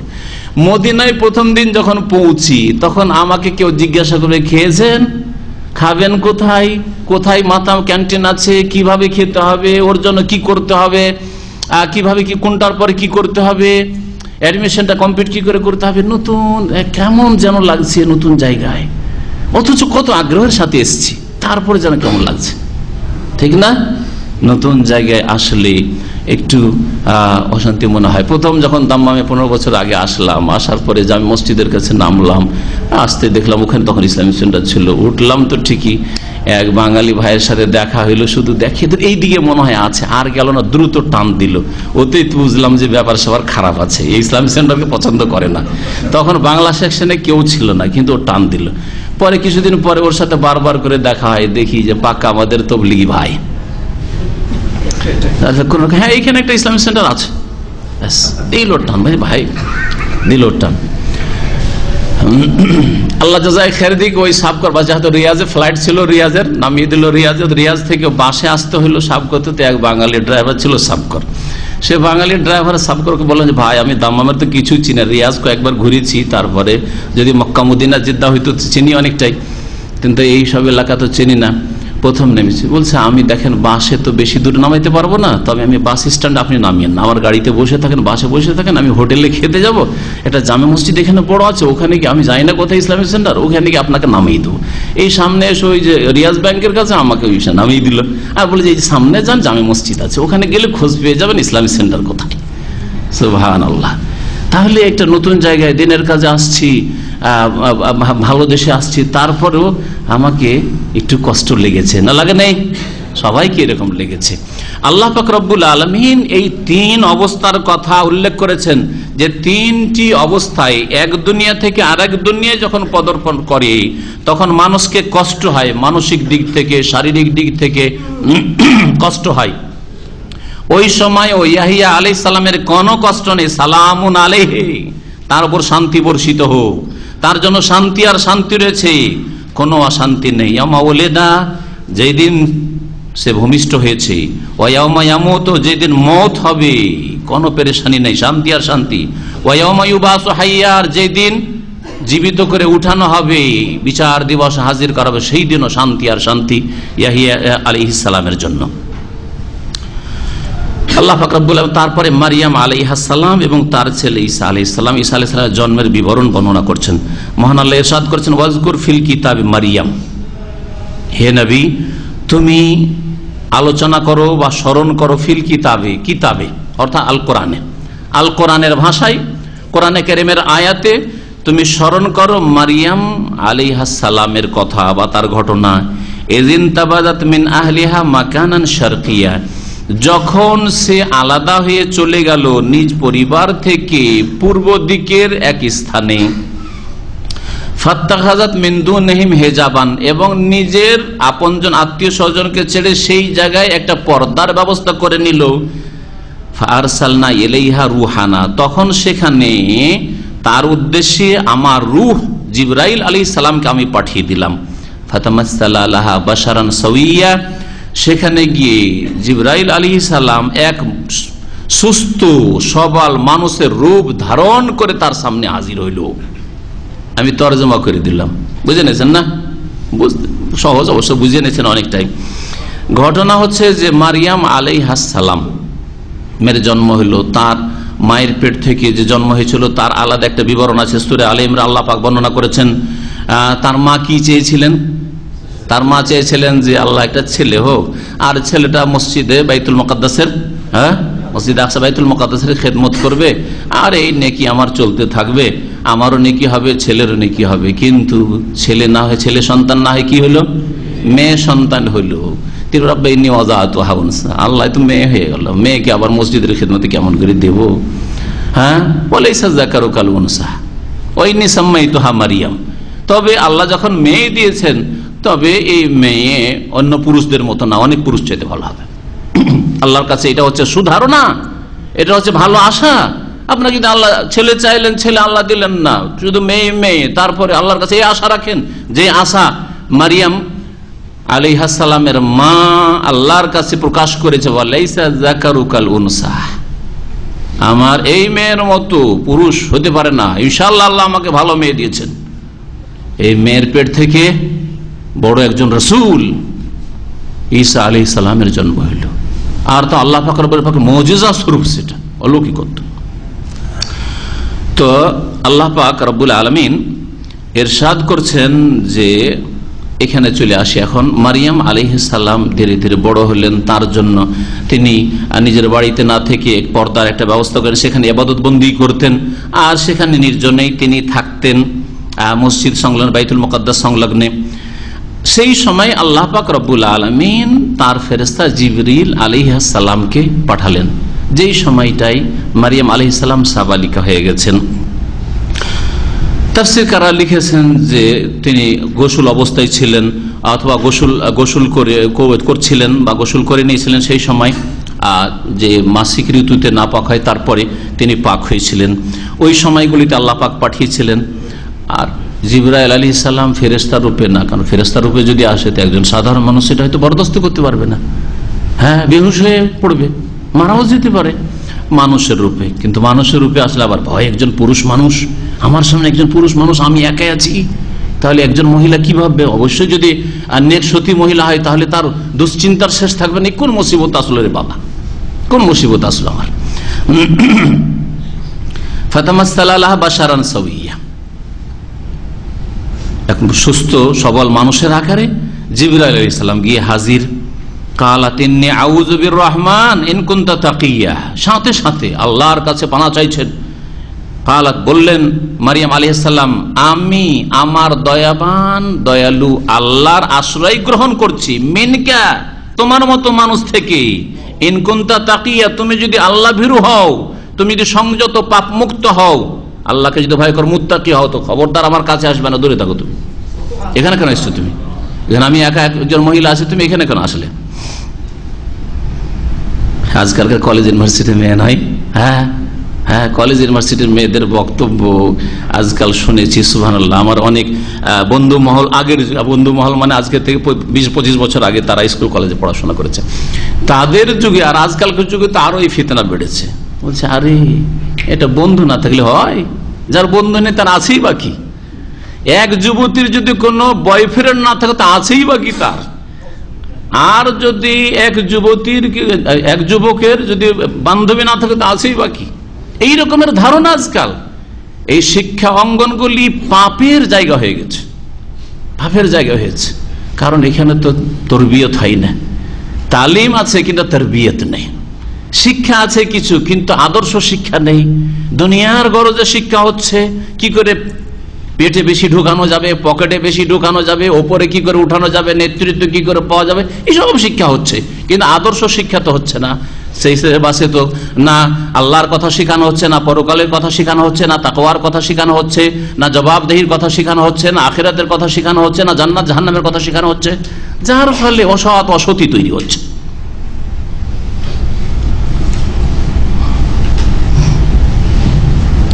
রাগ করবেন না, অনেকে হয়তো বলতে পারেন যে কলেজ ইউনিভার্সিটিতে পড়েছি, আমি তো ভালো আছি।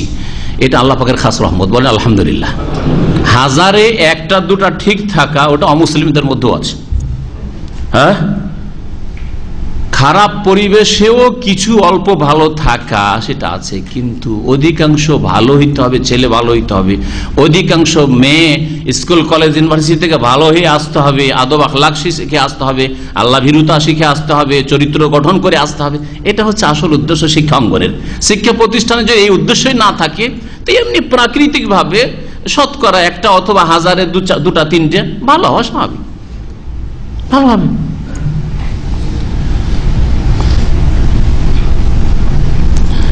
আল্লাহ পাক রব্বুল আলামিন ইরশাদ করছেন যে জিবরাইল আলাইহিস সালাম তখন বলে উঠলেন, কালা ইন্নামা আনা রাসূল রাব্বিক, দেখো আমি কোনো পরপুরুষ নই।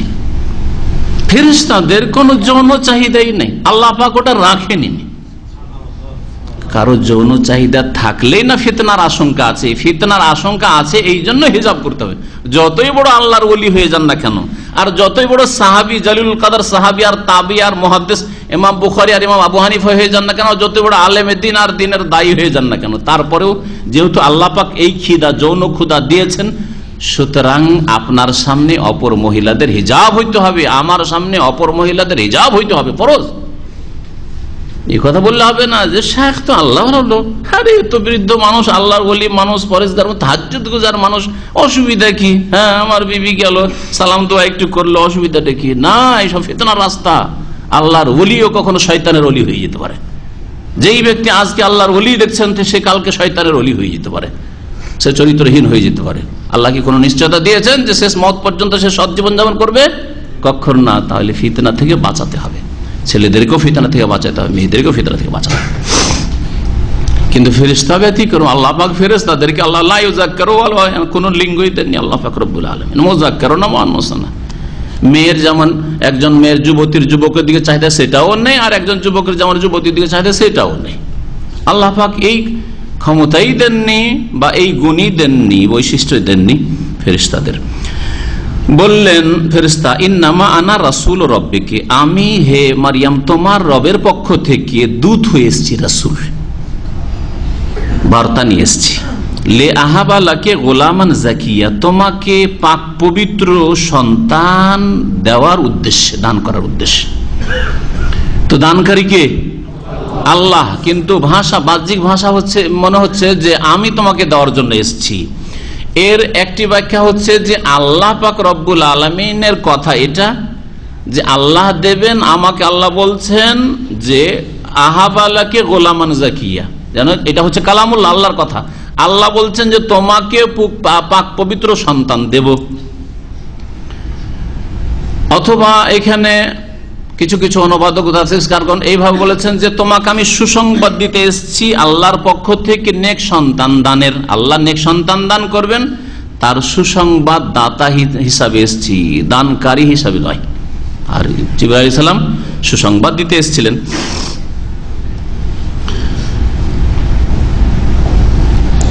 আল্লাহ পাক রব্বুল আলামিন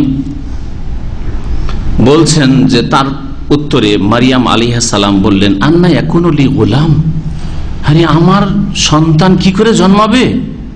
ওয়ালাম ইয়ামসাসনি বাশার, সন্তান জন্মার জন্য স্বামী স্ত্রীর মিলন আবশ্যক। হ্যাঁ, বিবাহ বন্ধনের মাধ্যমে যদি বৈধ সন্তান নিতে হয়, আর যদি মনে করে বৈধ অবৈধ আমাদের কাছে কিছু না, আরে সন্তান হইলেই তো হইল, তাহলে কি হবে? তাহলে চরিত্রহীন হয়ে জেনা ব্যভিচারের মাধ্যমে হইতে পারে, জেনা ব্যভিচারের মাধ্যমে হইতে পারে। দুটোর কোনোটাই তো না আমার মধ্যে, না আমার কোন স্বামী আছে আর না আমি অসতী। তাই বলছেন ওয়ালাম ইয়ামসাসনি বাশার, না কোনো মানুষ আমাকে স্পর্শ করেছে, আমার কোনো স্বামী নেই, এখন পর্যন্ত বিবাহ হয়নি, কোন পুরুষ লোক আমাকে স্পর্শ করেনি। ওয়ালাম আকো বাগী, আর আমি অসতীও নই, যে হয়তো স্বামী স্পর্শ করেনি কিন্তু অসতী, অন্যের সাথে চরিত্র নষ্ট করেছে, অন্যের থেকে বাচ্চা নিয়েছে, এটাও তো নই। তাহলে কি করে বাচ্চা আমার হইতে পারে? এই সময় জিবরাইল আলাইহিস সালাম ফুঁক দিয়েছিলেন মারিয়াম আলাইহিস সালামের বক্ষে, গেরেবানে ফুঁক দিয়েছিলেন, দূর থেকে ফুঁক দিয়েছিলেন। জি, এটা কোরআন এবং হাদিস দ্বারা প্রমাণিত, যেটা এখানে উল্লেখ করা হয়নি। কালা কাযালিকা ক্বালা রাব্বুক, তখন জিবরাইল আলাইহিস সালাম বলছেন যে কাযালিকা, এইভাবে আল্লাহ পাক এইভাবেই বলেছেন, এই কথাই বলেছেন, এই অবস্থায় দেবেন। এটা একটা কাযালিকা মানে এই অবস্থায় দেবেন। আর কেউ কেউ তাফসীর করেছেন, আর এটা মনে হয় বেশি ভালো, কাযালিকা মানে কথা বটে ঠিক, মানে তোমার কথা বটে, তোমার কথাটা ঠিক। কাযালিকা আসল ব্যাপারটা এইরকমই যে একজন মহিলাকে যদি তার স্বামী স্পর্শ না করে অথবা তার সে যদি অসতী না হয় তাহলে কখনো সন্তান জন্মাতে পারে না। কাযালিকা কথা এটাই, কিন্তু তুমি ব্যতিক্রম। কালা রব্বুকে, তোমার প্রতিপালক বলছেন হুয়া আলাইয়া হাইয়িন, এটা আমার জন্য সহজ। বিনা স্বামীতে বৈধ অবৈধ কোনো মিলন নেই, আর সন্তান দেওয়া, ছেলে মেয়ে দেওয়া, এটা আমার জন্য সহজ। আল্লাহ বলে পাঠিয়েছেন, আল্লাহর পক্ষ থেকে তোমাকে জানাচ্ছি। ওয়ালিনাজআলাহু আয়াতাল লিন্নাস, আর যাতে করে এই ছেলেকে মানব জাতির জন্য নিদর্শন, মুজিজা বানানো যেতে পারে। আল্লাহ পাক একে মুজিজা, অলৌকিকত্ব, এর সৃষ্টিকে আল্লাহ মুজিজা, অলৌকিকত্ব বানাতে চান। ওয়া রাহমাতাম মিন্না, এবং আমার পক্ষ থেকে অর্থাৎ আল্লাহর পক্ষ থেকে এটা রহমত স্বরূপ। ঈসা আলাইহিস সালামের সৃষ্টি রহমত স্বরূপ। ওয়া কানা আমরাম মাকদিয়া, আর এই এমন একটি বিষয়, আমর মানে বিষয়, এখানে আমরের দুটি অর্থ হয়, একটা হচ্ছে বিষয় বস্তু, আর একটা হচ্ছে নির্দেশ। এখানে বিষয় বা বস্তুর অর্থে রয়েছে। এটা এমন একটা বিষয় মাকজিয়া, যার চূড়ান্ত সিদ্ধান্ত হয়ে গেছে, ফয়সালা হয়ে গেছে। কাজা ইয়াকজি মানে ফয়সালা করা, মাকজিয়া ইসম মফউলের সিগা, মানে এমন একটা বিষয় যার চূড়ান্ত ফয়সালা হয়ে গেছে। আল্লাহ পাক তোমাকে ছেলে দেবে, তোমার গর্ভে আল্লাহ ছেলে দিতে চান। ফাহামালাতহু, তারপরে গর্ভধারণ করলেন মারিয়াম আলাইহিস সালাম। ফান্তাবাযাত বিহি মাকানান কাসিয়া, গর্ভধারণ করার পরে পেরেশানির শেষ নেই। থাকবেন কি করে এই সমাজে, সমাজের লোকই কি বলবে, না সমাজের লোক থেকে একটু দূরে কোথাও বসবাস করি, লোকজনের চোখের আড়ালে থাকি, যাতে লোকজনের গঞ্জনা, লোকজনের ভর্ৎসনা, এসব থেকে, লোকজনের সমালোচনা, এসব থেকে দূরে থাকি। মানুষ তো বাহ্যিকটা দেখবে, তাই না? আল্লাহ পাক রব্বুল আলামিন যে করছেন এটা, আর আল্লাহ পাক একাধিকবার করবেন না। আবার আজকাল কোন মহিলা যেন এরকম না হয়, আজকাল যেন কোনো মহিলা এরকম না হয়, হারাম করে বলছে যে এই তো আল্লাহর পক্ষ থেকে এটা। পীর সাহেব মুরিদ হইতে গেছে, মুরিদ হইতে গিয়ে আর এক মুরিদ হয়ে বসে আছে। তো বলছে যে কোথা থেকে এটা হলো? বলছে যে আল্লাহ পাক যদি মারিয়ামকে দিতে পারেন তা আমাকে দিতে পারেন না, আমিও তো ইবাদতবন্দি খুব করি, জিকির করি আল্লাহর। আর বিদাতি জিকির করতে গিয়ে কোথা থেকে কেরামতি নিয়ে চলে এসছে, নাপাক কেরামতি। আল্লাহ পাক রব্বুল আলামিন একবার ব্যতিক্রম দেখিয়ে দিয়েছেন যে আমি যদি মনে করি যে পুরুষ নেই আর মহিলাও নেই, স্ত্রী নেই, পুরুষ নেই, কেউ নেই, তাও সৃষ্টি করতে পারবো। করেছেন না করেননি? কাকে আল্লাহ সৃষ্টি করেছেন? আদম আলাইহিস সালাম। পুরুষ নেই, মহিলা নেই, কেউ নেই, আদম আলাইহিস সালামকে আল্লাহ শুধু মাটি দিয়ে সৃষ্টি করলেন। তারপর আল্লাহ বলছেন আমি যদি মনে করি যে পুরুষ আছে স্ত্রী নেই, তাও সৃষ্টি করতে পারবো। তাও একবার দেখিয়ে দিলেন, দুইবার করেন, একবার দেখালেন। কাকে? হাওয়া আলাইহিস সালামকে সৃষ্টি করে। পুরুষ তো আছে, মানে আদম আলাইহিস সালাম ছিলেন তার আগে, কিন্তু আর কোনো মহিলার তো নেই। কোন মহিলার পেট থেকে তো হাওয়া পয়দা হননি, হাওয়াকে আল্লাহ পয়দা করে দিলেন। আর তারপর আরেকটা বাকি আছে, কি? মহিলা আছে, মা আছে, কিন্তু মা বাবা নেই। আল্লাহ এভাবে পয়দা করতে পারেন। এই একটা মহান কুদরতের বহিঃপ্রকাশ আল্লাহ ঘটিয়ে দিয়ে ঈসা আলাইহিস সালামকে সৃষ্টি করে। আল্লাহ বললেন যে সব রকম কারি। আর 4 নম্বর হচ্ছে যে এই 4 নম্বর তরিকায় সমস্ত মানুষ পয়দা। আদম, হাওয়া আর ঈসার পরে যত মানুষ আল্লাহ পাকের সৃষ্টি সব হচ্ছে ওই 4 নম্বর তরিকায়। কোনটা তরিকা? খালাকা মিনহা যাওজাহা বাসতা মিনহুমা রিজালান কাসীরা ওয়া নিসা। আল্লাহ বলছেন যে একজন পুরুষ একজন নারী তৈরি করলেন, তারপরে অবাসতা মিনহুমা আর ওই দুইজনের মাধ্যমে, বাপ মা স্বামী স্ত্রীর মাধ্যমে ছড়িয়ে দিলেন আল্লাহ পাক রব্বুল আলামিন পৃথিবীতে রিজালান কাসীরা, বহু পুরুষ মানুষ, ওয়া নিসা আর বহু মহিলা আল্লাহ ছড়িয়ে দিলেন। আশ্চর্য লাগে, দুনিয়ার পূর্ব থেকে পশ্চিম সফর করেন, আর এত মানুষ এত মানুষ। আদম আলাইহিস সালাম কোন এক এলাকায় আসলেন, আর নূহ আলাইহিস সালাম বিশেষ একটা এলাকায় ছিলেন, এর আগে ছিলেন। এত মানুষ কি করে, কোথায় কানাডা, কোথায় জাপান, কোথায় ফিলিপাইনের দ্বীপে মানুষে ভর্তি, এত মানুষ ওই এক আদম থেকে। সুবহানাল্লাহ, আল্লাহ পাক রব্বুল আলামিন অসংখ্য নারী পুরুষ ছড়িয়ে দিলেন। এই 4টি তরিকায় আল্লাহ পাক রব্বুল আলামিন মানুষকে সৃষ্টি করেছেন, একজন একজন করে সৃষ্টি করেছেন। বিশেষ ওই তরিকা 3টা তরিকা, আর একটা তরিকা যেই তরিকায় সমস্ত মানুষকে আল্লাহ পাক রব্বুল বাকি মানুষকে সৃষ্টি করেছেন।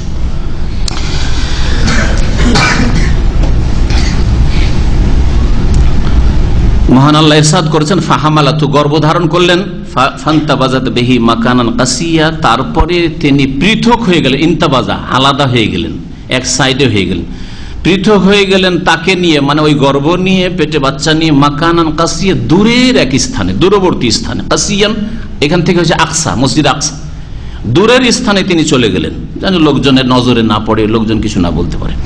ফাজা আহল মাখাযু ইলা জিযইন নাখলা, তারপরে তাকে নিয়ে আসলো প্রসব বেদনা। মাখাদ মানে হচ্ছে প্রসব বেদনা, বাচ্চা ভূমিষ্ঠ হওয়ার পূর্বে যে ব্যথা উঠে, এটাকে বলা হয় আরবি ভাষায় মাখাদ বলা হয়। প্রসব বেদনা তাকে নিয়ে আসলো কোথায়? ইলা জিযইন নাখলা, খেজুর গাছের তলায়। খেজুর গাছের কাণ্ডকে জিজউন বলা হয়, নাখলাতুন মানে খেজুর গাছ, খেজুর গাছের কাণ্ডের পাশে খেজুর গাছের তলায় নিয়ে আসলো। আর ওখানে ঈসা আলাইহিস সালামের জন্ম হইল। কালাত, সেই সময় তিনি বলেছিলেন ইয়া লাইতানি, হাই দুর্ভোগ, হাই আল্লাহ, মৃত্যু কাবলা হাজা, যদি এর আগেই আমি মরে যেতাম। কে বলছেন? মারিয়াম। আল্লাহ, যদি এর আগেই মরে যেতাম। ওয়াকুনতু নাসিয়া মানসিয়া, আর মরে গিয়ে মানুষের স্মৃতি থেকে একেবারে ভুলে যেতাম। মানুষ ভুলে যেত যে মারিয়াম বলেও কোনো মেয়ে ছিল। এটা আর সমাজের লোক কতদিন মনে রাখে? একজন নাবালক নাবালিকা যদি মারা যায়, বড় বড় মানুষ মারা যাচ্ছে, তারপরে 5 বছর 10 বছর 20 বছর মনে রাখে, তারপরে ভুলে গেছে। ভালো কোন এইরকম ব্যক্তি বড় খেদমত হচ্ছে, হ্যাঁ রাহিমাহুল্লাহ, অমুক ব্যক্তি, অমুক ব্যক্তির নাম কখনো হয়তো নেওয়া হয়, তাই না? আর না হলে কি নাম নেবে? দাদার নাম নিচ্ছেন, দাদার নাম কখনো নিচ্ছেন, আমার দাদার নাম অমুক ছিল, শেষ হয়ে গেছে। 5-10 বছর নাম তার আলোচনা হয়েছে, শেষ হয়ে গেছে। মানুষ ভুলে যেত আমাকে, আর এই সমালোচনার পাত্র হইতাম না। কত যে কথা শুনতে হবে আমাকে। আল্লাহ, এই আল্লাহ পাক রব্বুল আলামিনের কাছে আকাঙ্ক্ষা ব্যক্ত করলেন, হাই মরে গেলি তো ভালো হইতো মনে হয়, কিন্তু কোনটা ভালো সেটা আল্লাহ বেশি জানছেন। ফানাদাহা মিন তাহতিহা, তখন ওই গাছের তলা থেকে, মিন তাহতিহা ওই যে খেজুরের গাছ, ওর নিচু স্থান থেকে, একটু নিচু দিক থেকে, জমি তার ঢালু জমি, নিচু স্থান থেকে ডাক আসলো, আল্লাহ তাহজানি, হে মারিয়াম তুমি দুশ্চিন্তা করিও না। চিন্তা কেন করছো তুমি? চিন্তা করিও না। কাদ জাআলা রব্বুকে তাহতাকে সারিয়া, তোমার একটু নিচুর দিকে দেখো, তোমার প্রতিপালক তোমার জন্য নহর, ঝর্ণা প্রবাহিত করে দিয়েছে। পানির ব্যবস্থা ছিল না, আর গ্রাম দূরে, জঙ্গলের দিকে, তিনি একাই খেজুর গাছের তলায়, খেজুর আছে গাছের উপর, আর পানি আল্লাহ পাক ঝর্ণা প্রবাহিত করে, পানির ব্যবস্থা হয়ে গেল। বাচ্চার জন্য, বাচ্চার মায়ের জন্য গোসল করার ব্যবস্থা হয়ে গেল, পবিত্রতার ব্যবস্থা হলো, পানি পান করার ব্যবস্থা হয়ে গেল, ঝর্ণা প্রবাহিত। সারিয়ান মানে নাহার, ঝর্ণা, আইনান ঝর্ণা প্রবাহিত। আর খেতে হবে, আল্লাহ বলছে ওয়াহুজি ইলাইকা বিজিজইন নাখলা, আর এই গাছের যে কাণ্ডটা আছে খেজুর গাছের, এটাকে ধরে হেলাও, নাড়া দাও। আল্লাহ পাক নাড়া দিতে বললেন, হুজি ইলাইক, তোমার দিকে নাড়া দাও। কাকে? বিজিজইন নাখলা, গাছের কাণ্ডটিকে, গাছটা ধরে ঝুকাও, নাড়া দাও।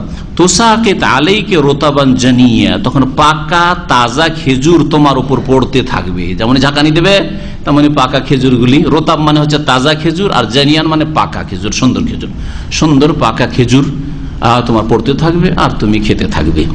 ফাকুলি ওয়াশরাবি, তারপরে তুমি খেতে থাকো, পান করতে থাকো, পানাহার করতে থাকো। ওয়াকাররি আইনা, আর তোমার নয়নকে জুড়াতে থাকো, চক্ষু ঠান্ডা করতে থাকো। ফাইম্মা তারাইন্না মিনাল বাশারে আহাদান, আর তারপরে কোনো পুরুষের সাথে কোনো মানুষের সাথে যদি সাক্ষাৎ হয়ে যায় ফাকুলি, আর যদি কেউ যদি ভর্ৎসনা করে, হ্যাঁ কিছু বলে, তাহলে ফাকুলি বলবে ইন্নী নাযারতুলির রহমানের সাওমা, আমি আল্লাহর উদ্দেশ্যে দয়াবানের উদ্দেশ্যে রোজার মান্নত করেছি, সিয়ামের মান্নত করেছি। সওমান আল্লাহ পাক কুতিবা আলাইকুমুস সিয়াম বলেছেন সূরা বাকারা, তাহলে এই রোজাকে সিয়াম আরবি ভাষায় বলা হয়, আর এখানে সম বলেছেন সমও বলা হয়। জি, আর রোজাটা ফার্সি শব্দ। ইন্নী নাযারতুলির রহমানের সাওমা, আমি দয়াবান আল্লাহর জন্য সওমের রোজার মান্নত করেছি। আর তখনকার যুগে রোজা মানে কথা বলা যাবে না। আজকে যদি এরকম হইতো যে রমজান মাসে রোজা রাখতে হবে, ওই মারিয়ামের রোজা, হ্যাঁ মারিয়ামের রোজা, তাহলে আপনার বড় বড় নেক লোকেরও মুশকিল হয়ে যেত, তাই না? মুশকিল হয়ে যেত।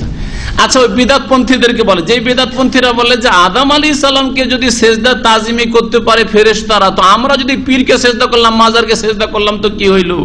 হ্যাঁ, তাহলে বিদআতীদেরকে কি বলবেন? এখানে খণ্ডন আছে, কি বলবেন বলে?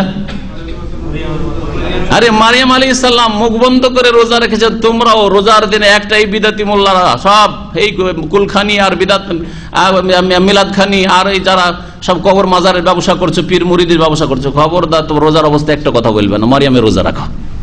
দেখবে সুবিধাবাদী শুধু ওই ফেরেশতাদের সেজদাটা নিয়ে পীরকে সেজদা করে কবর মাজারে সেজদা করবে, তাই না? আর মারিয়ামের রোজা নিতে হবে না তাহলে? আচ্ছা, মারিয়ামের রোজাটা আগে ধর্ম নেব না, আমাদের ধর্মের রোজাতে কথা বলা আছে। তা আমিও বলবো যে সেজদাটা ছিল ওই আদম আলাইহিস সালাম আরো আগের যুগে, আর মুহাম্মদ রাসূলুল্লাহ সাল্লাল্লাহু আলাইহি ওয়াসাল্লাম যে দিন পূর্ণাঙ্গ দিন নিয়ে দিনে কামেল নিয়ে এসেছেন, সেই দিনে আল্লাহ ছাড়া কাউকে সেজদা করা নাই, আল্লাহ ছাড়া কাউকে সেজদা করা নাই।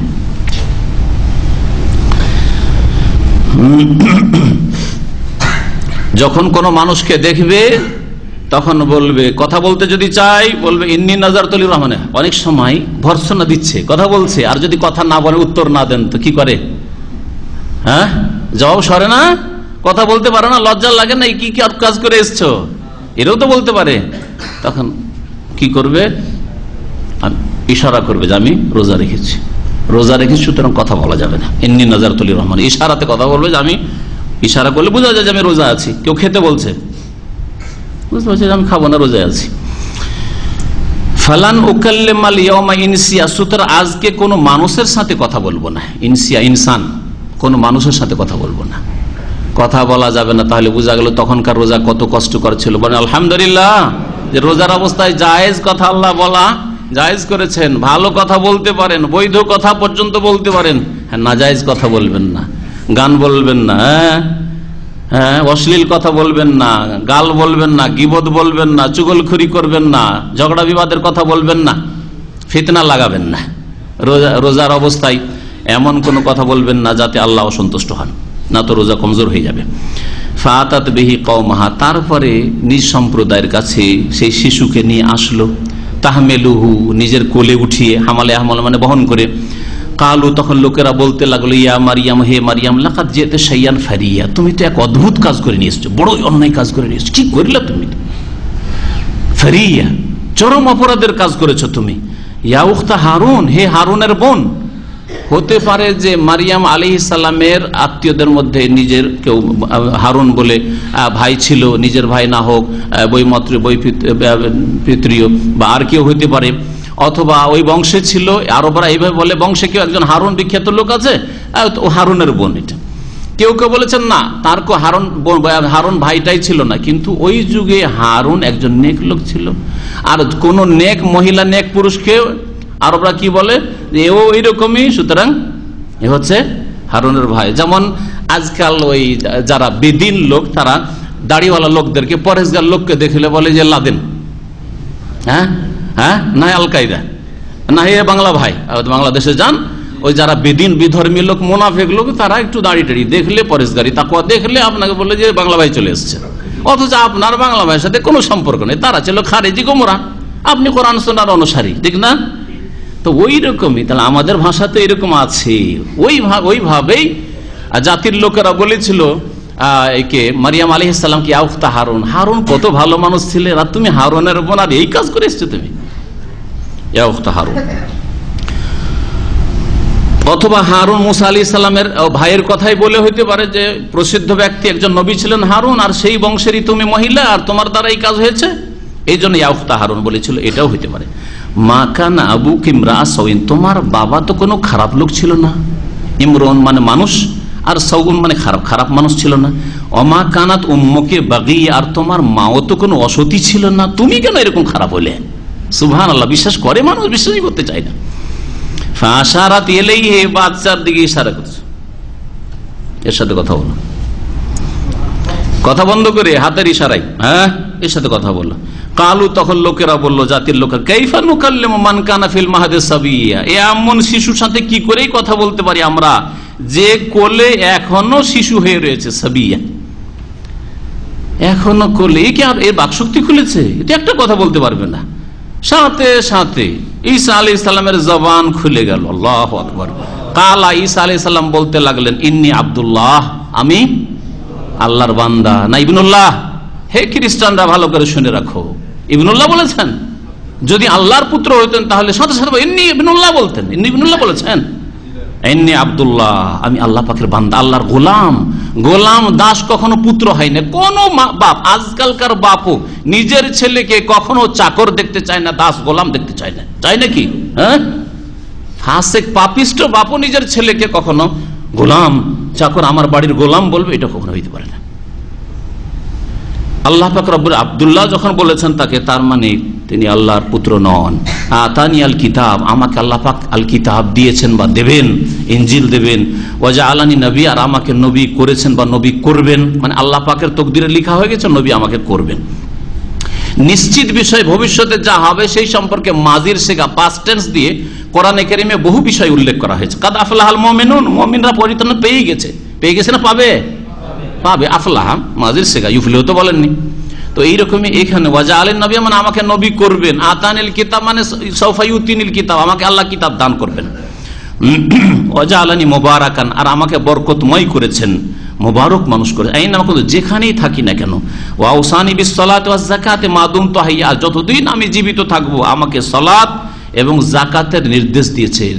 ঈসা আলাইহিস সালাম নামাজ পড়তেন, ঈসা আলাইহিস সালামও যাকাত দিতেন, আল্লাহ তাকে নির্দেশ দিয়েছেন। ওয়াবাররাম বিওয়ালিদাতি, আর আমার মায়ের সাথে আমি সদয়, আমার মায়ের সাথে সৎ ব্যবহারকারী। এখানে শুধু মায়ের কথা কেন উল্লেখ করলেন, অথচ ইয়াহইয়া আলাইহিস সালাম সম্পর্কে ওয়ালিদাইহি, মাতা পিতার কথা বলা হয়েছে। তার মানে ঈসা আলাইহিস সালামের কোনো আব্বা ছিল না।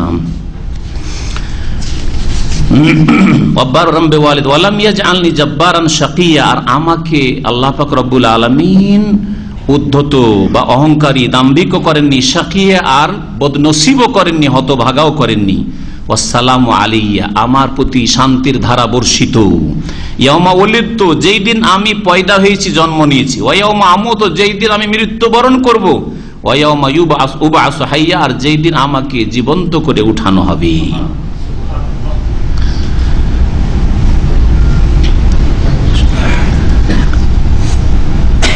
এখান থেকে আজকে তাফসীর শেষ করছি। এখানে একটি কথা শুধু বলবো, যেটা বলা জরুরি, কিছু বিদআতপন্থীরা যারা মিলাদ করে, জন্মবার্ষিকী পালন করে, তারা এই আয়াত থেকে তারা আয়াতের অর্থ বিকৃত করে অসৎ উদ্দেশ্য তাদের পুরা করার চেষ্টা করেছে। বলছে যখন সালাম বর্ষিত হোক জন্মদিনে, হ্যাঁ, তাহলে বোঝা গেল যে জন্মবার্ষিকী পালন করা যাবে। নবীর ঈদে মিলাদুন নবী করলাম, তারপরে আমার বিবির বার্থডে পালন করলাম, আমার নিজের জন্মদিবস পালন করলাম, আমার ছেলে মেয়েদের জন্মদিবস পালন করলাম, কেক কাটলাম, অসুবিধাটা কি? হ্যাঁ, দেখছেন যুক্তিটা? এর জবাব কিভাবে দেবেন, এর জবাবটা শুনে রাখেন। আল্লাহ পাক এই শান্তি শুধু জন্মের দিনে বলেননি, শান্তি কিসের দিনে বলেছেন? আরো যেই দিন মত হবে, ইয়াউমা আমুতু, তাই না? ইয়াহইয়া আলাইহিস সালামের ক্ষেত্রেও আর ঈসা আলাইহিস সালামের ক্ষেত্রেও ইয়াউমা আমুতু, যেই দিন মত হবে, আর যেই দিন আমার পুনরুত্থান হবে। তাহলে কি এই বিদআতপন্থীরা যারা ঈদে মিলাদুন নবীর মিলাদ মাহফিল করে বা 12 রবিউল আউয়াল মিলাদ করে, তারা নবীর ওয়াফাতুন নবী মানাবে কি? ওয়াফাতুন নবীর উৎসব করবে কি? কারণ ওই দিনও তো সালাম তো শুধু জন্মদিবসে না। তাহলে বোঝা গেল যে জন্মদিবসে সালাম হোক, যেই দিন জন্ম হয়েছে সেই দিনের জন্য আমার উপর শান্তি বর্ষিত, যেদিন আমার মত হবে শান্তি বর্ষিত। তার মানে এই নয় যে এই দিনগুলি পালন করবেন, দিন যাপন করবেন, উৎসব করবেন, এটা নয়। এটা যদি হয় তাহলে যেমন আপনি জন্মদিবস পালন করবেন তেমনি মৃত্যু দিবস পালন করতে হয়, কিন্তু মৃত্যু দিবস যেখানে পালন করেন না তেমনি ইসলামে জন্ম দিবস পালন করা নেই। যদি থাকতো নবী করিম সাল্লাল্লাহু আলাইহি ওয়াসাল্লাম নিজে তার জন্ম দিবস পালন করতেন, অথবা তার খোলাফায়ে রাশিদিনরা করতেন, সাহাবায়ে কেরামরা করতেন, ইমাম আবু হানিফা, শাফি, মালিক, আহমদ করতেন, তারা কেউ করেননি। সুতরাং সেটা ইসলাম নয়। ঈদে মিলাদুন নবী ইসলাম নয়, বিদআত। হ্যাঁ, কারো জন্মবার্ষিকী পালন করা নিজের অথবা ছেলে মেয়েদের স্ত্রীর, এটা ইসলাম নয়। কোন নেতার জন্মবার্ষিকী পালন করা, জয়ন্তী পালন করা ইসলাম নয়। এগুলো অল ইসলামিক প্রথা, বিজাতি সভ্যতা, ইহুদি খ্রিস্টানদের কাছ থেকে নেওয়া হয়েছে। আল্লাহ পাক যেন আমাদের গুনাহ খাতা মাফ করে দেন, বুঝার তৌফিক দান করেন, কোরআন এবং হাদিস বুঝে তার প্রতি আমল করার তৌফিক দান করেন, রাসূলুল্লাহ সাল্লাল্লাহু আলাইহি ওয়াসাল্লাম আদর্শ মোতাবেক আমাদেরকে জীবন গড়ার তৌফিক দান করেন। আল্লাহ আমাদের যেন ভুল ভ্রান্তি মাফ করে দেন, আমাদের সকলকে জান্নাতুল ফিরদৌস দান করেন। আমাদের আত্মীয়স্বজন যারা ইন্তেকাল করেছেন, আল্লাহ পাক তাদের রুহের মাগফিরাত করেন। যেসব ভাই বোনেরা অসুস্থ রয়েছে, আল্লাহ পাক তাদেরকে যেন শিফা দান করেন, সুস্থতা দান করেন। সুবহান রাব্বিকা রাব্বিল ইজ্জাতি আম্মা ইয়াসিফুন ওয়া সালামুন আলাল মুরসালিন, আলহামদুলিল্লাহি রাব্বিল আলামিন।